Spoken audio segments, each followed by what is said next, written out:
ప్రేక్షక దేవుళ్లకు నమస్కారం. మనిషి జీవితం ఒక అంతులేని ప్రయాణం. ఈ ప్రయాణంలో ప్రతి ఒక్కరు కోరుకునేది ఒక్కటే, అదే సుఖ సంతోషాలు మరియు అష్ట ఐశ్వర్యాలు. ఉదయం లేచిన దగ్గరి నుండి రాత్రి పడుకునే వరకు మనం పడే ప్రతి తపన, చేసే ప్రతి పని వెనుక ఉన్న ముఖ్య ఉద్దేశం మన కుటుంబం ఆనందంగా ఉండాలనే కదా. కడుపు నిండా తిండి, కంటి నిండా నిద్ర, ఒంటి నిండా బట్ట, ఉండటానికి ఒక చక్కటి ఇల్లు ఉండాలని ప్రతి సామాన్యుడు కలలు కంటాడు. ఇందుకోసం రక్తాన్ని చెమటగా మార్చి కష్టపడుతుంటాడు. కాని విచిత్రం ఏమిటంటే, ఎంత కష్టపడినా, ఎంత సంపాదించినా కొంతమంది ఇళ్లలో మాత్రం దారిద్ర్యం అనేది పిలవని చుట్టంలా తిష్టవేసి కూర్చుంటుంది. చేతికి వచ్చినట్టే వచ్చి డబ్బు మాయమైపోతుంది. ఇంట్లో ఏదో తెలియని అశాంతి రాజ్యమేలుతుంది. అసలు మనకు తెలియకుండానే మన ఇంట్లోకి దరిద్రం ఎలా ప్రవేశిస్తుంది? మన పెద్దలు చెబుతుంటారు, సిరి సంపదలకు అధిపతి అయిన లక్ష్మీదేవి ఎక్కడైతే కాలు మోపుతుందో అక్కడ అన్ని శుభాలే జరుగుతాయని.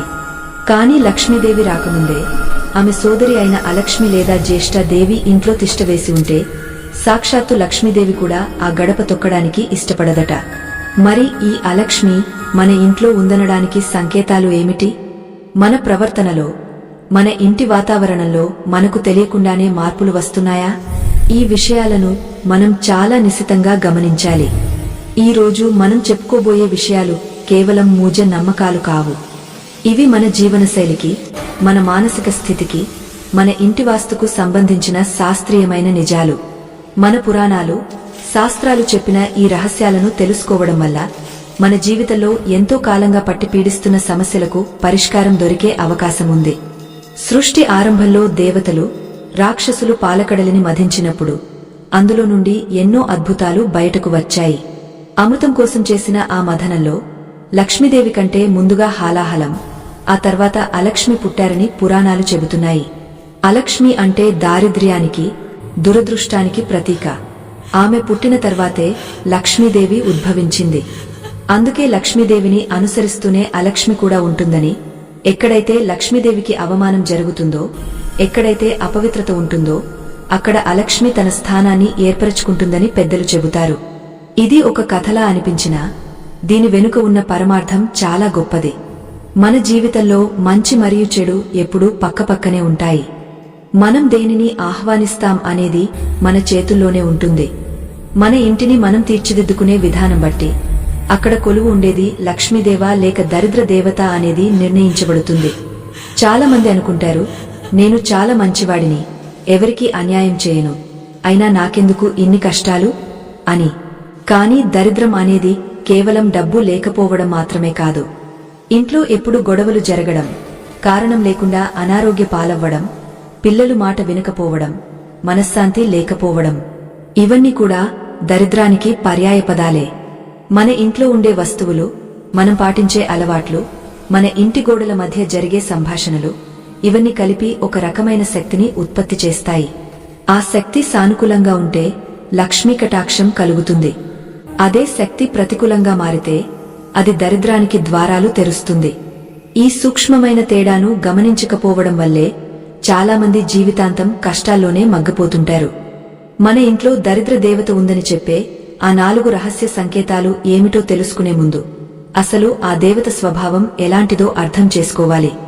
దరిద్ర దేవత ఎప్పుడూ నిశ్శబ్దంగా, నెమ్మదిగా మన జీవితంలోకి ప్రవేశిస్తుంది. ఒక్కసారిగా ఏదో విపత్తు వచ్చినట్లు కాకుండా, చీమలు పుట్టను ఆక్రమించినట్లుగా మెల్లమెల్లగా మన అలవాట్లను మార్చేస్తుంది. ఉదాహరణకు, నిన్నటి వరకు ఎంతో ఉత్సాహంగా ఉండే మీరు ఈ మధ్యకాలంలో ఏ పని చేయాలన్నా బద్ధకిస్తున్నారా? ఇంట్లో సామాన్లు ఎక్కడికక్కడ చిందరవందరగా పడి ఉంటున్నాయా? అయితే జాగ్రత్త పడాల్సిందే. ఎందుకంటే ఇవి సాధారణ లక్షణాలు కావు. మన చుట్టూ ఉన్న వాతావరణం మన మనసుపై ప్రభావం చూపుతుంది. అలాగే మన మనసులో ఉన్న ఆలోచనలు మన ఇంటి వాతావరణాన్ని మారుస్తాయి. ఇదొక చక్రంలా పనిచేస్తుంది. ఈ చక్రంలో మనం చిక్కుకున్నప్పుడు బయటపడటం చాలా కష్టంగా మారుతుంది. అందుకే మన పెద్దలు ఇంటిని దేవాలయంతో సమానంగా చూసేవారు. ప్రతి ఇల్లు ఒక శక్తి క్షేత్రం. ఆ క్షేత్రంలోకి మనం ఎలాంటి తరంగాలను పంపిస్తున్నామనేది ముఖ్యం. కొన్ని ఇళ్లకు వెళ్లగానే మనకు చాలా ప్రశాంతంగా, హాయిగా అనిపిస్తుంది. అక్కడ ఎక్కువ సేపు గడపాలనిపిస్తుంది. మరికొన్ని ఇళ్లకు వెళ్లగానే ఎప్పుడెప్పుడు బయటపడదామా అనిపిస్తుంది. ఊపిరి ఆడనంత ఇబ్బందిగా ఉంటుంది. అక్కడ ఉన్న మనుషులు మంచివారే అయినా ఆ ఇంటి వాతావరణంలో ఏదో తెలియని బరువు ఉంటుంది. ఆ బరువే దరిద్రానికి మొదటి మెట్టు. ఆ బరువును పెంచేది మనమే. మన మాటలు, మన చర్యలు, మన అజాగ్రత్త ఆ ఇంటిని దరిద్ర దేవతకు ఆవాసంగా మారుస్తాయి. ఈ విషయాన్ని గ్రహించలేక చాలామంది వాస్తు దోషమని, గ్రహదోషమని పరిహారాల కోసం వేల రూపాయలు ఖర్చు చేస్తుంటారు. కాని అసలు దోషం మన జీవనశైలిలోనే దాగ ఉందని గుర్తించరు. మన సనాతన ధర్మంలో ప్రతి చిన్న విషయానికి ఒక అర్థం, పరమార్థం ఉంది. పొద్దున్నే లేచి ఇంటి ముందు కళ్ళాపి చల్లడం దగ్గర నుండి రాత్రి పడుకునే ముందు కాళ్లు కడుక్కోవడం వరకు ప్రతి ఆచారం వెనుక ఒక శాస్త్రీయ మరియు మానసిక కారణముంది. ఇవన్నీ మనలో ఉత్సాహాన్ని నింపి, బద్ధకాన్ని పారద్రోలి లక్ష్మీదేవిని ఆహ్వానించడానికి ఏర్పరచిన పద్ధతులు. ఎప్పుడైతే మనం ఇవన్నీ చాదస్తాం అని కొట్టిపారేస్తామో అప్పుడే మన రక్షణ కవచాన్ని మనమే తొలగించుకున్నట్లు అవుతుంది. ఆధునికత పేరుతో మనం వదిలేసిన ఎన్నో మంచి అలవాట్లు ఈనాడు మన మానసిక అశాంతికి కారణమవుతున్నాయి. దరిద్రం అనేది కేవలం ధనానికి సంబంధించినది మాత్రమే కాదు, అది మన మనస్థితికి సంబంధించినది అని గట్టిగా నమ్మాలి. అప్పుడే మనం దాన్ని జయించగలం. ఈ విలువైన విషయాలు మన పెద్దలు దాచి ఉంచిన ఈ విజ్ఞాన సంపద నలుగురికి చేరాలనే సదుద్దేశంతో మేము చేస్తున్న ఈ ప్రయత్నానికి మీ ఆదరణ ఎంతో అవసరం. ఈ వీడియోను చూస్తున్న ప్రతి ఒక్కరూ మన సనాతన ధర్మాన్ని గౌరవిస్తూ ఈ ప్రయత్నాన్ని మెచ్చుకుంటూ మీ ఇష్టాన్ని తెలియజేస్తారని, అలాగే మా కుటుంబంలో సభ్యులుగా చేరతారని ఆశిస్తున్నాం. మీ ప్రోత్సాహం మాకు ఎంతో బలం. ఇక విషయంలోకి వెళ్తే, మన ఇల్లు మనతో మాట్లాడుతుందని మీకు తెలుసా? అవును, ప్రతి ఇల్లు తన యజమానితో నిశితంగా సంభాషిస్తుంది. గోడలకు చెవులు ఉంటాయని అంటారు కదా, అది కేవలం సామెత కాదు. మనం మాట్లాడే ప్రతి మాట, వెలువరించే ప్రతి ధ్వని ఆ ఇంటి గోడలలో ప్రకంపనలుగా మిగిలిపోతాయి. కొన్ని గృహాలలోకి అడుగుపెట్టగానే ఒక రకమైన దుర్వాసన రావడం మీరు గమనించే ఉంటారు. అది భౌతికమైన చెత్త వల్ల వచ్చే వాసన కాకపోవచ్చు. ఎంత శుభ్రం చేసినా పోని ఒక ముక్కంపు వాసన అది ఆ ఇంట్లో నెలకొన్న ప్రతికూల శక్తికి సంకేతం. దరిద్ర దేవతకు ఇష్టమైన ప్రదేశాలలో దుర్వాసన, చీకటి మరియు నిశ్శబ్దం లేని గందరగోళం ప్రధానమైనవి.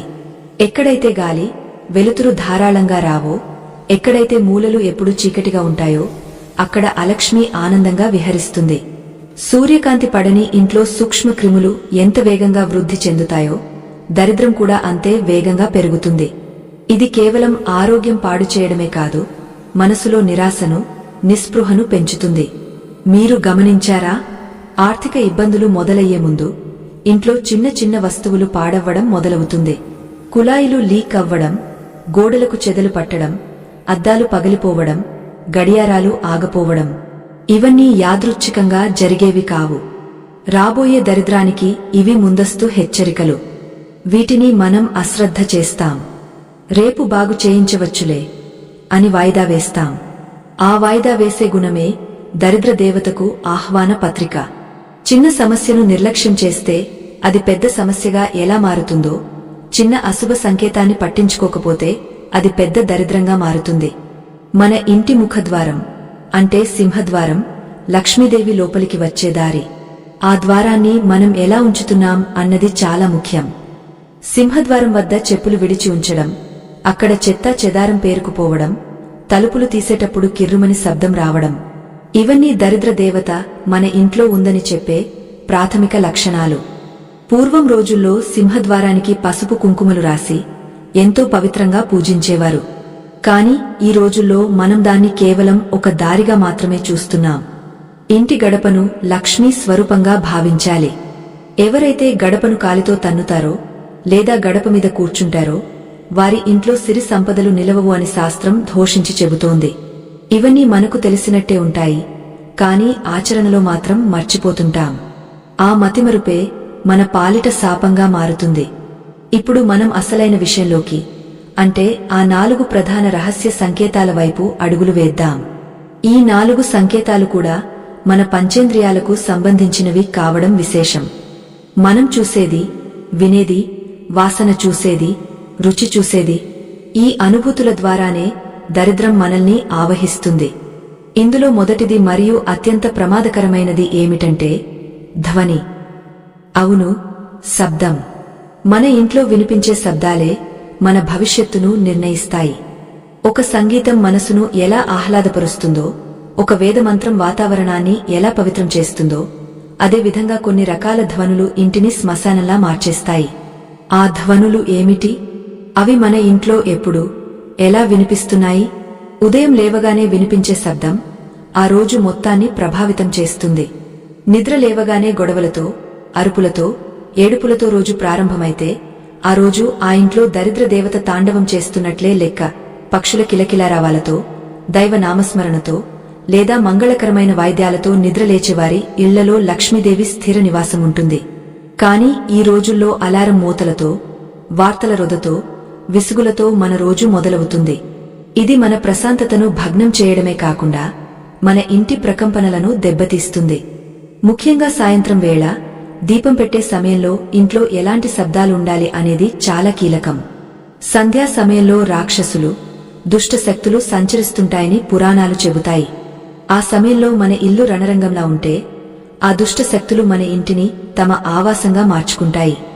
ఇలాంటి చిన్న చిన్న విషయాలను మనం ఎంతగా విస్మరిస్తున్నామంటే అసలు మనం తప్పు చేస్తున్నామన్న స్పృహ కూడా మనకు ఉండటం లేదు. అందరూ ఇలాగే ఉన్నారు కదా, మనకేంటి అనే భావన మనల్ని మరింత దిగజార్చుతోంది. కాని గుర్తుంచుకోండి, అందరూ బాగుపడాలని కోరుకుంటారు, కాని కొందరే బాగుపడతారు. ఎందుకంటే ఆ కొందరు మాత్రమే ఇలాంటి రహస్యాలను తెలుసుకుని పాటిస్తారు. మీరు కూడా ఆ కొందరిలో ఒకరు కావాలంటే మీ ఇంటిని ఒకసారి పరిశీలించుకోండి. మీ ఇంట్లో ఎప్పుడు ఎవరో ఒకరు గట్టిగా అరుస్తూ మాట్లాడుతున్నారా? చిన్న విషయానికే పెద్ద రాద్ధాంతం జరుగుతోందా? వస్తువులను విసిరికొట్టే శబ్దాలు వినిపిస్తున్నాయా? అయితే మీరు వెంటనే మేల్కొనాలి. ఎందుకంటే ఇది దరిద్ర దేవత మీ నట్టింట్లో కూర్చుని ఆడుతున్న నాటకం. ఈ సంకేతాలను గుర్తించడం ఎంత ముఖ్యమో వాటిని సరిదిద్దుకోవడం కూడా అంతే ముఖ్యం.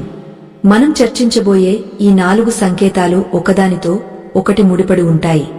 ఒక సంకేతం కనిపిస్తే మిగతావి కూడా వెంటే వస్తాయి. ఉదాహరణకు, ఇంట్లో కలహాలు మొదటి సంకేతం ఉన్నప్పుడు అక్కడ శుభ్రత రెండవ సంకేతం లోపిస్తుంది. శుభ్రత లేని చోట అనారోగ్యం మరియు బద్ధకం మూడవ సంకేతం రాజ్యమేలుతాయి. బద్ధకం ఉన్న చోట ధన నష్టం మరియు వస్తువుల దుర్వినియోగం నాలుగవ సంకేతం జరుగుతుంది. చూసారా, ఇదొక విష వలయం. ఈ వలయాన్ని ఛేదించాలంటే మనం ఎక్కడో ఒక చోట గట్టి నిర్ణయం తీసుకోవాలి. ఆ నిర్ణయం ఈ రోజే, ఇప్పుడే తీసుకోవాలి. ఈ జ్ఞానాన్ని మీతో పంచుకుంటున్న మా ఉద్దేశం ఒక్కటే: ప్రతి ఇల్లు ఒక నందనవనంలా మారాలి. ప్రతి కుటుంబం సుఖసంతోషాలతో వర్ధిల్లాలి. ఇంతటి గంభీరమైన మరియు అవసరమైన విషయాన్ని 10 మందికి చేర్చాలన్న మా తపనను అర్థం చేసుకుని ఈ సమాచారాన్ని మీ బంధుమిత్రులకు కూడా తెలియజేసేలా ఈ వీడియోను అందరికీ పంచండి. మంచిని పంచితే అది రెట్టింపై మనకే తిరిగి వస్తుంది కదా. అలాగే మా ఛానల్ను అనుసరించడం ద్వారా మీరు మాకు ఎంతో శక్తిని ఇచ్చినవారవుతారు. ఇక ఆ మొదటి రహస్య సంకేతం గురించి పూర్తి వివరంగా లోతుగా విశ్లేషించుకుందాం. మన పెద్దలు ఎప్పుడు చెబుతుంటారు, నోరు మంచిదైతే ఊరు మంచిదవుతుంది అని. కాని ఇక్కడ నోరు మంచిదైతే ఇల్లు మంచిదవుతుంది అని చెప్పుకోవాలి. స్త్రీల కన్నీరు ఏ ఇంట్లో రాలుతుందో ఆ ఇల్లు కాటితో సమానం అని శాస్త్రవాక్కు. స్త్రీని గృహలక్ష్మి అని పిలుస్తాం. ఆమె సంతోషంగా ఉంటేనే ఆ ఇల్లు కళకళలాడుతుంది. కాని దురదృష్టవశాత్తు దరిద్ర దేవత ప్రవేశించిన ఇళ్లలో మొట్టమొదట జరిగేది గృహలక్ష్మి అవమానమే. భార్యాభర్తల మధ్య అకారణమైన గొడవలు, పిల్లలపై తల్లిదండ్రుల అరుపులు, పెద్దలను లెక్కచేయని తనం, ఇవన్నీ ఆ మొదటి సంకేతంలో భాగాలే. ఇవి ఎందుకు జరుగుతాయి? కేవలం మనుషుల స్వభావం వల్లేనా, లేక వెనుక ఏదైనా అదృశ్య శక్తి ప్రభావముందా? నిజానికి మనుషుల మనసులు చాలా సున్నితమైనవి. వాతావరణంలోని చిన్న మార్పు కూడా వారి ప్రవర్తనను మార్చేస్తుంది. ఇంట్లో ఈశాన్య మూల బరువుగా ఉన్నా, ఆగ్నేయంలో నీరు నిల్వ ఉన్నా అది ఇంట్లోని స్త్రీల ఆరోగ్యంపై మరియు పురుషుల కోపంపై ప్రభావం చూపుతుందని వాస్తుశాస్త్రం చెబుతోంది. అంటే వాస్తు దోషం కూడా పరోక్షంగా దరిద్రానికి కారణమవుతుంది. అయితే వాస్తును మార్చలేకపోయినా మన వాక్కును మార్చుకోవడం ద్వారా చాలా వరకు దోషాలను సరిచేసుకోవచ్చు. కఠినమైన మాటలు, నిందలు, శాపనార్థాలు ఇవి ఇంటి గోడలలో ప్రతిధ్వనిస్తూనే ఉంటాయి. ఆ ప్రతిధ్వనులు ఆ ఇంట్లో నివసించేవారి ఓరాను లేదా తేజస్సును మసకబారుస్తాయి. ఎప్పుడైతే మన తేజస్సు తగ్గుతుందో అప్పుడు దురదృష్టం మనల్ని వెంటాడటం మొదలుపెడుతుంది. ఈ మొదటి సంకేతం ఎంత బలంగా ఉంటుందంటే అది మన ఆర్థిక పరిస్థితిని నేరుగా దెబ్బతీస్తుంది. గమనించండి, ఏ రోజు అయితే ఇంట్లో భయంకరమైన గొడవ జరుగుతుందో ఆ రోజు లేదా మరుసటి రోజు ఏదో ఒక రూపంలో ధన నష్టం జరగడం ఖాయం. ఆసుపత్రి ఖర్చో, వాహనం రిపేరో లేదా చేతిలో ఉన్న డబ్బు పోవడమో జరుగుతుంది. ఇది కాకతాళీయం కాదు, ఇది కర్మ సిద్ధాంతం. ప్రతికూల ధ్వని ధనాన్ని వికర్షిస్తుంది, సానుకూల ధ్వని ధనాన్ని ఆకర్షిస్తుంది. అందుకే పూజగదిలో గంట కొడతాం, శంఖం ఊదుతాం. ఆ నాదానికి దుష్ట శక్తులు పారిపోతాయి. కాని మన ఇంట్లో రోజు జరిగే గొడవలు ఆ దైవిక నాదాన్ని మింగేస్తున్నాయి. ఈ విషయాన్ని మనం ఎంత త్వరగా గ్రహిస్తే అంత మంచిదే. మరి ఈ గొడవలను ఆపడమేలా? ఆవేశాన్ని అదుపు చేసుకోవడం ఎలా? దీనికి కూడా మన పురాణాలలో చక్కటి పరిష్కారాలు ఉన్నాయి. ఇంటిని శుద్ధి చేసుకోవడం ద్వారా మనసును శుద్ధి చేసుకోవచ్చు. ఉప్పు నీటితో ఇంటిని తుడవడం, సాంబ్రాణి ధూపం వేయడం వంటి చిన్న చిన్న క్రియలు ఇంటి వాతావరణంలో పెద్ద మార్పును తీసుకువస్తాయి. ఎప్పుడైతే ఇల్లు ప్రశాంతంగా మారుతుందో అప్పుడు మనసు కూడా కుదుటపడుతుంది. అప్పుడు మాటలో కాఠిన్యం తగ్గుతుంది, ప్రేమ పెరుగుతుంది. ప్రేమ ఉన్న చోట లక్ష్మి ఉంటుంది, గొడవలు ఉన్న చోట దరిద్రం ఉంటుంది. ఇది చాలా సరళమైన సూత్రం. ఈ మొదటి సంకేతాన్ని ఇంకాస్త లోతుగా పరిశీలిస్తే ఇది కేవలం మనుషుల మధ్య గొడవలే కాదు, వస్తువుల ద్వారా వచ్చే శబ్దాలు కూడా అని అర్థమవుతుంది.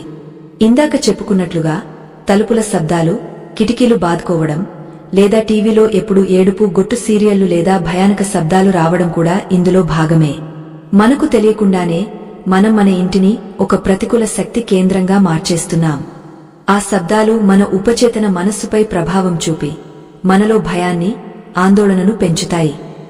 ఆందోళనే మన పతనానికి నాంది పలుకుతుంది. దరిద్ర దేవత తన ఉనికిని చాటుకోవడానికి వాడే మరొక బలమైన ఆయుధం నింద.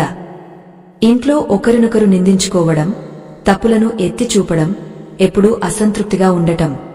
నా రాత ఇంతే, నాకే ఎందుకిలా జరుగుతుంది అని పదే పదే అనుకోవడం కూడా దరిద్ర దేవతను ఆహ్వానించడమే. కృతజ్ఞతా భావం లేని చోట సిరి నిలవదు. ఉన్నదానితో తృప్తి పడుతూ ఇంకా మెరుగైన జీవితం కోసం ప్రయత్నించే వారిని చూసి లక్ష్మీదేవి ముచ్చటపడుతుంది. కాని ఎప్పుడూ ఏడుస్తూ ఇతరులతో పోల్చుకుంటూ కుమిలిపోయే వారిని చూసి దరిద్ర దేవత సంతోషిస్తుంది. మీ ఇంట్లో ఇలాంటి మాటలు తరచుగా వినిపిస్తున్నాయా? అయితే మీరు వెంటనే అప్రమత్తం కావాలి. ఇప్పటివరకు మనం దరిద్ర దేవత ప్రవేశాన్ని సూచించే నేపథ్యాన్ని మరియు మొదటి సంకేతమైన ధ్వని మరియు కలహాల గురించి కొంతవరకు చర్చించాం. అయితే ఇది కేవలం ఆరంభం మాత్రమే. ఈ ధ్వని వెనుక ఉన్న ఇంకా భయంకరమైన నిజాలు మరియు దీనికి తోడయ్యే రెండవ సంకేతం గురించి తెలుసుకుంటే మీరు ఆశ్చర్యపోతారు. రెండవ సంకేతం మన కళ్ల ముందే ఉంటుంది, కాని దాన్ని మనం అస్సలు పట్టించుకోము. అది మన ఆరోగ్యాన్ని, ఐశ్వర్యాన్ని ఎలా హరించివేస్తుందో తెలిస్తే మీరు ఈ క్షణమే మీ ఇంటిని మార్చుకోవడానికి సిద్ధపడతారు. ఆ రెండవ సంకేతం ఏమిటి? అది ఎలా మన జీవితాలను తలకిందులు చేస్తుంది? ఈ విషయాలు చాలా ఆసక్తికరంగా మరియు భయానకంగా కూడా ఉంటాయి. ఆ రెండవ సంకేతం మరేమిటో కాదు, అపరిశుభ్రత మరియు అస్తవ్యస్తత. అవును, మీరు విన్నది నిజమే. మన కళ్లకు కనిపించే ఈ దృశ్యమే మన తలరాతను మారుస్తుంది. లక్ష్మీదేవికి అత్యంత ఇష్టమైనది పారిశుధ్యమైతే దరిద్ర దేవతకు అత్యంత ప్రీతిపాత్రమైనది మురికి. ఇది వినడానికి చాలా సాధారణంగా అనిపించవచ్చు. ఇల్లు ఊడ్చుకోవడం మాకు తెలియదా అని మీరు అనుకోవచ్చు. కాని ఇక్కడ మనం మాట్లాడుతున్నది కేవలం దుమ్ము దులపడం గురించి కాదు. ఇది ఒక శక్తికి సంబంధించిన విషయం. ఎక్కడైతే వస్తువులు చిందరవందరగా పడి ఉంటాయో, ఎక్కడైతే మూలల్లో దుమ్ము పేరుకుపోతుందో అక్కడ ప్రాణశక్తి ప్రవాహం ఆగపోతుంది. నీరు పారితేనే నది, ఆగపోతే మురికి గుంట. అలాగే ఇంట్లో గాలి, వెలుతురు, శక్తి ప్రవహిస్తూ ఉండాలి. సామాన్లు అడ్డుపడి ఆ ప్రవాహాన్ని ఆపేస్తే అక్కడ దరిద్రం తిష్టవేస్తుంది. ముఖ్యంగా మన ఇళ్లలో గమనించాల్సిన విషయమేమిటంటే నిరుపయోగంగా పడి ఉన్న వస్తువులు. ఎప్పుడూ పనికి వస్తాయని దాచిపెట్టిన పాత బట్టలు, పాడైపోయిన ఎలక్ట్రానిక్ వస్తువులు, పగిలిన ప్లాస్టిక్ డబ్బాలు, తుప్పు పట్టిన ఇనుప సామాన్లు ఇవన్నీ మన ఇంట్లో ఉంటే మనం దరిద్ర దేవతకు రాచబాట వేసినట్లే. ఎందుకంటే విరిగిన వస్తువులలో రాహువు ప్రభావం ఉంటుంది. రాహువు అంటేనే అంధకారానికి, అయోమయానికి కారకుడు. పగిలిన అద్దంలో ముఖం చూసుకుంటే మనసు ముక్కలవుతుందని, విరిగిన కుర్చీలో కూర్చుంటే అధికారం పోతుందని పెద్దలు ఊరికే చెప్పలేదు. ప్రతి వస్తువుకు ఒక ఆయుష్షు ఉంటుంది. అది తీరిన తర్వాత దాన్ని సాగనంపాలి తప్ప మమకారంతో ఇంట్లోనే ఉంచుకోకూడదు. అలా ఉంచుకుంటే అది మన ఇంట్లోని సానుకూల శక్తిని మింగేస్తుంది. ఇందులో అత్యంత ప్రమాదకరమైనది సాలెగూళ్లు. ఇంటి మూలల్లో, గోడలపైన సాలెపురుగులు గూళ్లు కడుతున్నాయంటే అది దరిద్రానికి స్పష్టమైన సంకేతం. సాలెగూడు అంటేనే ఒక వల. అందులో చిక్కుకున్న ఈగ ఎలా బయటపడలేదో ఆ ఇంట్లోని మనుషులు కూడా కష్టాల వల నుండి బయటపడలేరు. సాలెగూళ్లు ఉన్న ఇంట్లో ఆలోచనలు స్పష్టంగా ఉండవు. ఏ నిర్ణయం తీసుకోలేరు. ఎప్పుడూ ఏదో ఒక గందరగోళం ఉంటుంది. అందుకే అమావాస్యకో, పౌర్ణమికో కాకుండా కనిపించిన వెంటనే ఆ గూళ్లను తొలగించాలి. దుమ్ము అనేది భూమి తాలూకు బరువు. అది మన ఆలోచనలను కూడా బరువుగా మారుస్తుంది. ఉత్సాహంగా ఉండాల్సిన మనిషిని బద్ధకస్తుడిగా మార్చేది ఈ దుమ్మే. మీ ఇంట్లో టీవీ పైన, బీరువా పైన వేలు పెడితే దుమ్ము అంటుకుంటోందా? అయితే మీ ప్రగతికి మీరే అడ్డుకట్ట వేసుకుంటున్నారని గ్రహించండి. మరొక ముఖ్యమైన విషయం వంటగది. వంటగది అంటే అన్నపూర్ణాదేవి కొలువుండే ఆలయం. ఆ ప్రదేశాన్ని మనం ఎలా ఉంచుతున్నాం అనేది మన ఆర్థిక స్థితిని నిర్ణయిస్తుంది. రాత్రిపూట తిన్న కంచాలు, వండిన గిన్నెలు కడగకుండా అలాగే సింక్లో వేసి పడుకోవడం చాలా మందికి అలవాటు. పొద్దున్నే పనిమనిషి వస్తుంది కదా, లేదా రేపు ఉదయం కడుక్కోవచ్చులే అని బద్ధకిస్తాం. కాని ఆ రాత్రి సమయంలో ఆ ఎంగిలి గిన్నెలపై చేరే సూక్ష్మక్రిములు, బొద్దింకలు, ఇతర కీటకాలు దరిద్ర దేవతకు వాహనాలు. అంతేకాదు, రాత్రిపూట ఎంగిలి సామాన్లు ఇంట్లో ఉంటే పితృదేవతలు ఆ ఇంటికి రారని, శపించి వెళ్తారని శాస్త్రం చెబుతోంది. వంటగది ఎప్పుడూ సువాసనలతో ఉండాలి తప్ప పులిసిన వాసనతో ఉండకూడదు. ఆ వాసనే దరిద్రానికి ఆహ్వానం. మన సనాతన ధర్మంలో అగ్నిని దైవంగా భావిస్తాం. వంట చేసే పొయ్యి కూడా అగ్నిహోత్రంతో సమానం. ఆ పొయ్యి ఎప్పుడూ శుభ్రంగా ఉండాలి. కాని మనం దానిమీద నూనె మరకలు, పాలు పొంగిన గుర్తులు అలాగే ఉంచి రోజుల తరబడి వాడుతుంటాం. ఇది అన్నపూర్ణాదేవిని అవమానించడమే. మన వంటిల్లు మన ఆరోగ్యాన్ని మాత్రమే కాదు, మన ఐశ్వర్యాన్ని కూడా వండి వడ్డిస్తుంది. అక్కడ ఎంత పవిత్రత ఉంటే మనకు అంత పుష్టి కలుగుతుంది. అలాగే నీటిని వృధా చేయడం కూడా దరిద్ర లక్షణమే. కుళాయిల నుండి నీరు బొట్టు బొట్టుగా కారుతుంటే మన ఇంట్లో డబ్బు కూడా అలాగే ఖర్చైపోతుందని అర్థం. నీరు అంటే సాక్షాత్తు జలదేవత, లక్ష్మీ స్వరూపం. దాన్ని వృధా చేయడం అంటే లక్ష్మిని మనమే బయటకు పంపించేయడం. లీక్ అవుతున్న పైపులను వెంటనే బాగు చేయించుకోవాలి. ఇంటిని శుభ్రం చేయడం అంటే ఏదో పెద్ద పనిలా కాకుండా అది మన జీవితాన్ని శుద్ధి చేసుకునే ఒక ప్రక్రియలా భావించాలి. మనం మన ఇంటిని ప్రేమించాలి. మనకు ఆశ్రయం ఇస్తున్నందుకు కృతజ్ఞత చూపాలి. ఈ చిన్న మార్పు మీ జీవితంలో ఎంత పెద్ద వెలుగును నింపుతుందో అనుభవపూర్వకంగా తెలుసుకోవచ్చు. ఇంతటి అద్భుతమైన విషయాలను తెలుసుకుంటున్నందుకు, ఈ జ్ఞాన యజ్ఞంలో పాలుపంచుకుంటున్నందుకు ప్రేక్షకులకు మా ధన్యవాదాలు. ఇలాంటి మరిన్ని మంచి విషయాలు మీకు ఎప్పటికప్పుడు చేరాలంటే మన బంధం ఇలాగే కొనసాగడానికి మీ అమూల్యమైన లైక్ ద్వారా మాకు మద్దతు తెలపండి. అది మాకు ఎంతో ఉత్సాహాన్ని ఇస్తుంది. ఇక మన చర్చను కొనసాగిద్దాం. రెండవ సంకేతంలో మరొక భాగం బట్టలు. మనం వేసుకునే బట్టలు మన వ్యక్తిత్వాన్ని ప్రతిబింబిస్తాయి. అలాగే ఇంట్లో బట్టలు ఎలా ఉంచుతున్నాం అనేది ఇంటి పరిస్థితిని తెలియజేస్తుంది. విడిచిన బట్టలు కుర్చీల మీద, మంచాల మీద కుప్పలు కుప్పలుగా పడి ఉండటం, ఉతికిన బట్టలు మడత పెట్టకుండా సోఫాల మీద వదిలేయడం, ఇవి చాలా ఇళ్లలో కనిపించే సాధారణ దృశ్యాలు. కాని ఇది శుక్రగ్రహానికి కోపం తెప్పించే చర్య. శుక్రుడు భోగభాగ్యాలకు కారకుడు. ఆయన అనుగ్రహం కావాలంటే బట్టలు ఎప్పుడు శుభ్రంగా, నీటుగా మడత పెట్టి ఉండాలి. చిరిగిన బట్టలు, మాసిన బట్టలు ఇంట్లో మూలల్లో పడి ఉంటే అవి ప్రతికూల శక్తిని ఆకర్షిస్తాయి. ముఖ్యంగా లోదుస్తులు చిందరవందరగా పడి ఉండటం అత్యంత దరిద్రం. అలాగే కొంతమందికి చిరిగిన బట్టలు కుట్టుకుని వేసుకోవడం లేదా అలాగే వేసుకోవడం అలవాటు ఉంటుంది. పేదరికం వల్ల వేసుకోవడం వేరు, కాని ఉన్నవాళ్లు కూడా నిర్లక్ష్యంతో చిరిగినవి ధరిస్తే అది దరిద్ర దేవతను భుజాన వేసుకున్నట్లే. బట్టలకు రంధ్రాలు ఉంటే మన అదృష్టానికి కూడా రంధ్రాలు పడతాయి. ధరించిన వస్త్రం మన ఓరా తేజస్సు ను రక్షిస్తుంది. అది చిరిగితే మన రక్షణ కవచం దెబ్బతింటుంది. అందుకే పెద్దలు కచ్చడం లేని మొల చిల్లుల పడ్డ వస్త్రం పనికిరాదు అని చెప్పారు. అలాగే బెడ్షీట్లు దిండ్లు కూడా ఎప్పటికప్పుడు శుభ్రం చేసుకోవాలి. మనం రోజులో 6 నుండి 8 గంటలు నిద్రపోతాం. ఆ సమయంలో మన శరీరం నుండి మలినాలు చెమట ఆ వస్త్రాలకు అంటుకుంటాయి. వాటిని మార్చకుండా అలాగే వాడితే ఆ మలినం మన మనసును కలుషితం చేస్తుంది. పీడకలలు రావడానికి నిద్రలేమికి ఇవే ప్రధాన కారణాలు. ఈ రెండవ సంకేతం కేవలం వస్తువులకే పరిమితం కాదు, అది మన ఇంటి వెలుతురుకు కూడా సంబంధించింది. లక్ష్మీదేవి వెలుగులో ఉంటుంది, దరిద్ర దేవత చీకటిలో ఉంటుంది. పగటిపూట కూడా కిటికీలన్నీ మూసేసి ఇంట్లో చిమ్మ చీకటిగా ఉంచుకోవడం కొంతమందికి అలవాటు. ఇది చాలా తప్పు. సూర్యరశ్మి ఇంట్లోకి పడకపోతే ఆ ఇల్లు రోగాల నిలయంగా మారుతుంది. సూర్యుడు ప్రత్యక్ష దైవం.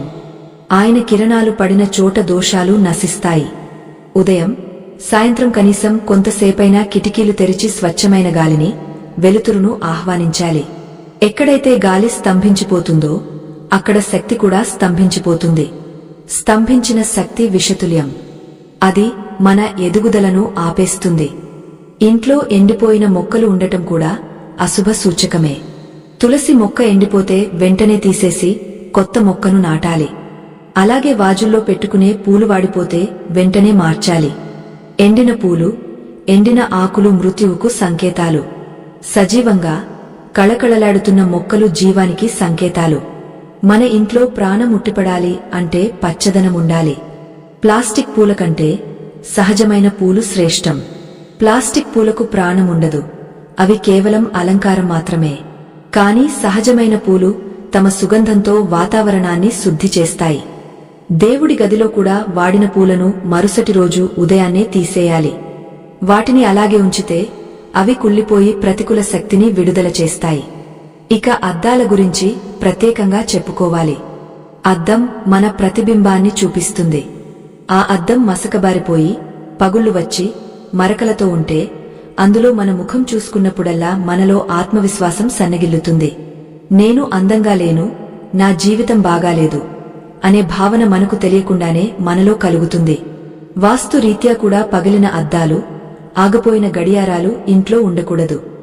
ఆగిపోయిన గడియారం మన సమయాన్ని స్తంభింపజేస్తుంది. మన పనులు ముందుకు సాగవు. ఏ పని తలపెట్టినా ఆటంకాలు ఎదురవుతాయి. క్యాలెండర్లు కూడా పాతవి ఉంచకూడదు. గడిచిన కాలాన్ని సూచించే వస్తువులు మనల్ని గతంలోనే బంధించి ఉంచుతాయి, భవిష్యత్తు వైపు అడుగులు వేయనివ్వవు. ఈ విషయాలన్నీ వింటుంటే మీకు ఏమనిపిస్తుంది? ఇవన్నీ మన రోజువారీ జీవితంలో మనం చేసే చిన్న చిన్న పొరపాట్లే కదా, కాని వీటి ప్రభావం మాత్రం చాలా తీవ్రంగా ఉంటుంది. దరిద్ర దేవత మన ఇంట్లో ఉందని చెప్పే ఈ రెండవ సంకేతం చాలా స్పష్టంగా కనిపిస్తుంది. కాని మనం దాన్ని చూడటానికి ఇష్టపడం. నాకు టైం లేదు, నేను బిజీ అనే సాకులు చెప్పుకుంటూ తప్పించుకుంటాం. కాని గుర్తుంచుకోండి, మనం దేనికి సమయం కేటాయిస్తామో అదే మనకు ఫలితాన్ని ఇస్తుంది. ఇంటి శుభ్రతకు సమయం కేటాయిస్తే ఇల్లు మనకు ఆరోగ్యాన్ని, ఐశ్వర్యాన్ని ఇస్తుంది. నిర్లక్ష్యం చేస్తే దరిద్రం మనల్ని కబళిస్తుంది. ఇప్పటి వరకు మనం 2 ప్రధాన సంకేతాలను చూశాం. ఒకటి ధ్వని మరియు కలహాలు, రెండవది అపరిశుభ్రత మరియు అస్తవ్యస్తత.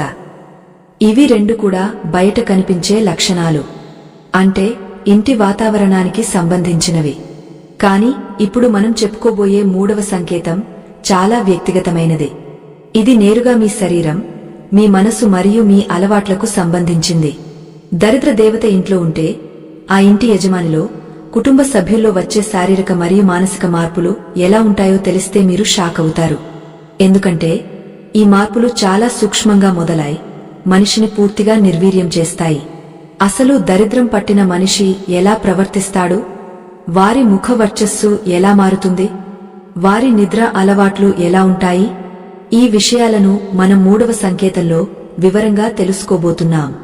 మన పెద్దలు చెప్పిన శారీరక లక్షణాలు బట్టి జాతకాన్ని ఎలా చెప్పవచ్చో, అలాగే మన అలవాట్లను బట్టి మన ఇంట్లో ఏ శక్తి ఉందో కూడా చెప్పవచ్చు.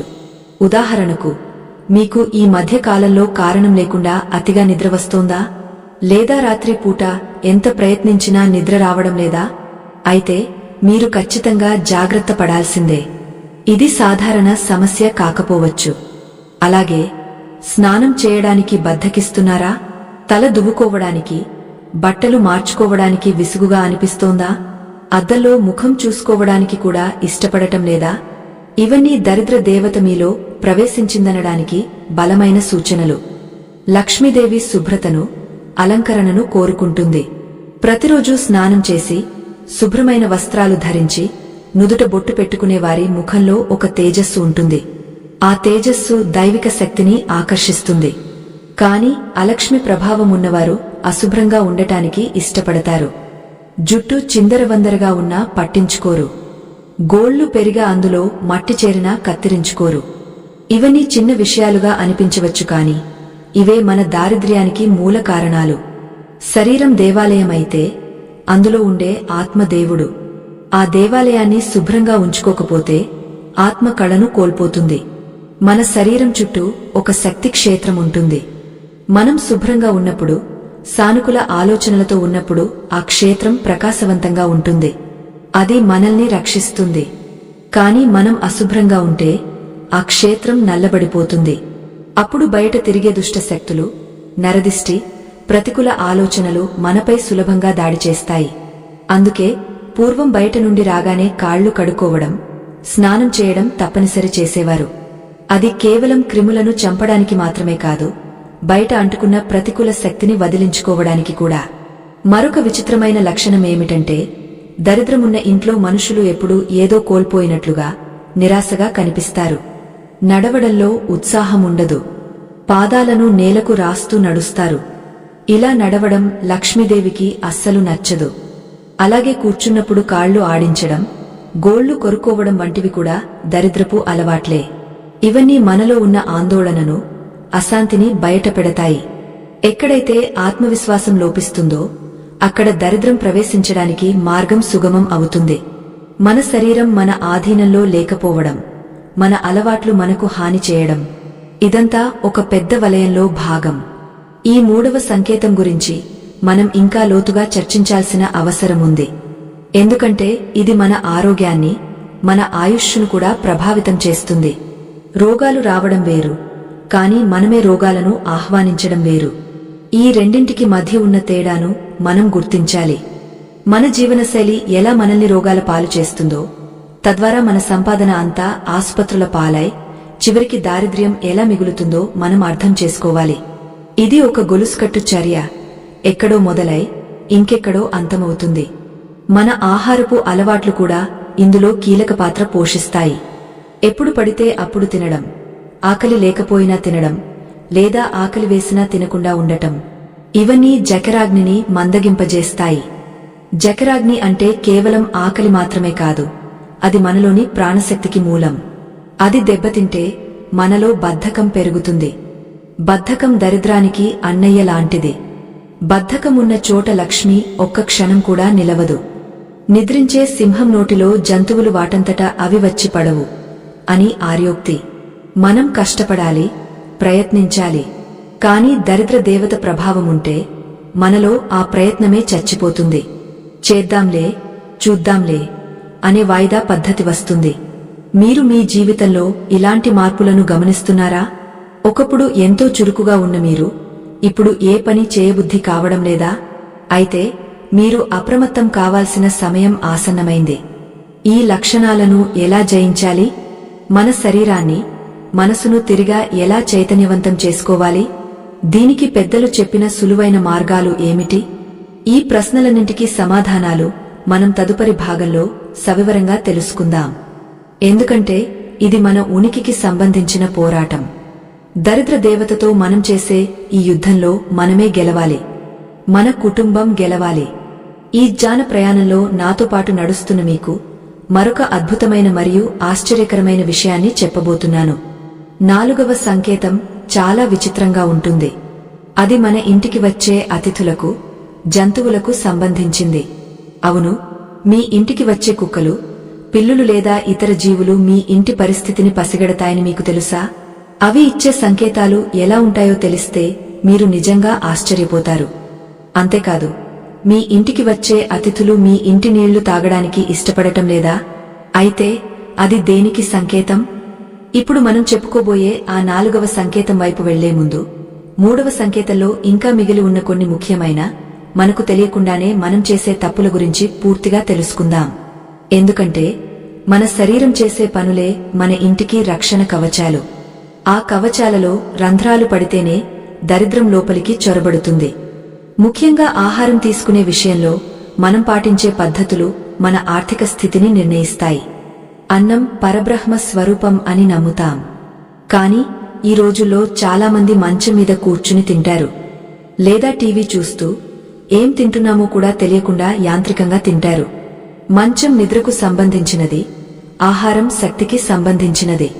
ఈ రెండింటిని కలపడం వల్ల సోమరితనం పెరుగుతుంది.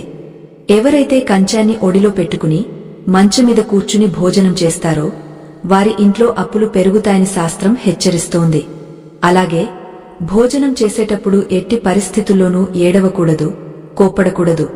కన్నీరు అన్నంలో కలిస్తే అది విషంతో సమానం అవుతుంది. ఆ అన్నం తిన్నవారికి ఆరోగ్యం క్షీణించడమే కాకుండా మనసులో విపరీతమైన ఆందోళన పెరుగుతుంది. దరిద్ర దేవతకు ఇష్టమైన ఆహారం ఇదే. ఎక్కడైతే భోజన సమయంలో నిశ్శబ్దం లేదా సంతోషకరమైన సంభాషణలు ఉంటాయో అక్కడ అన్నపూర్ణాదేవి తృప్తి చెందుతుంది.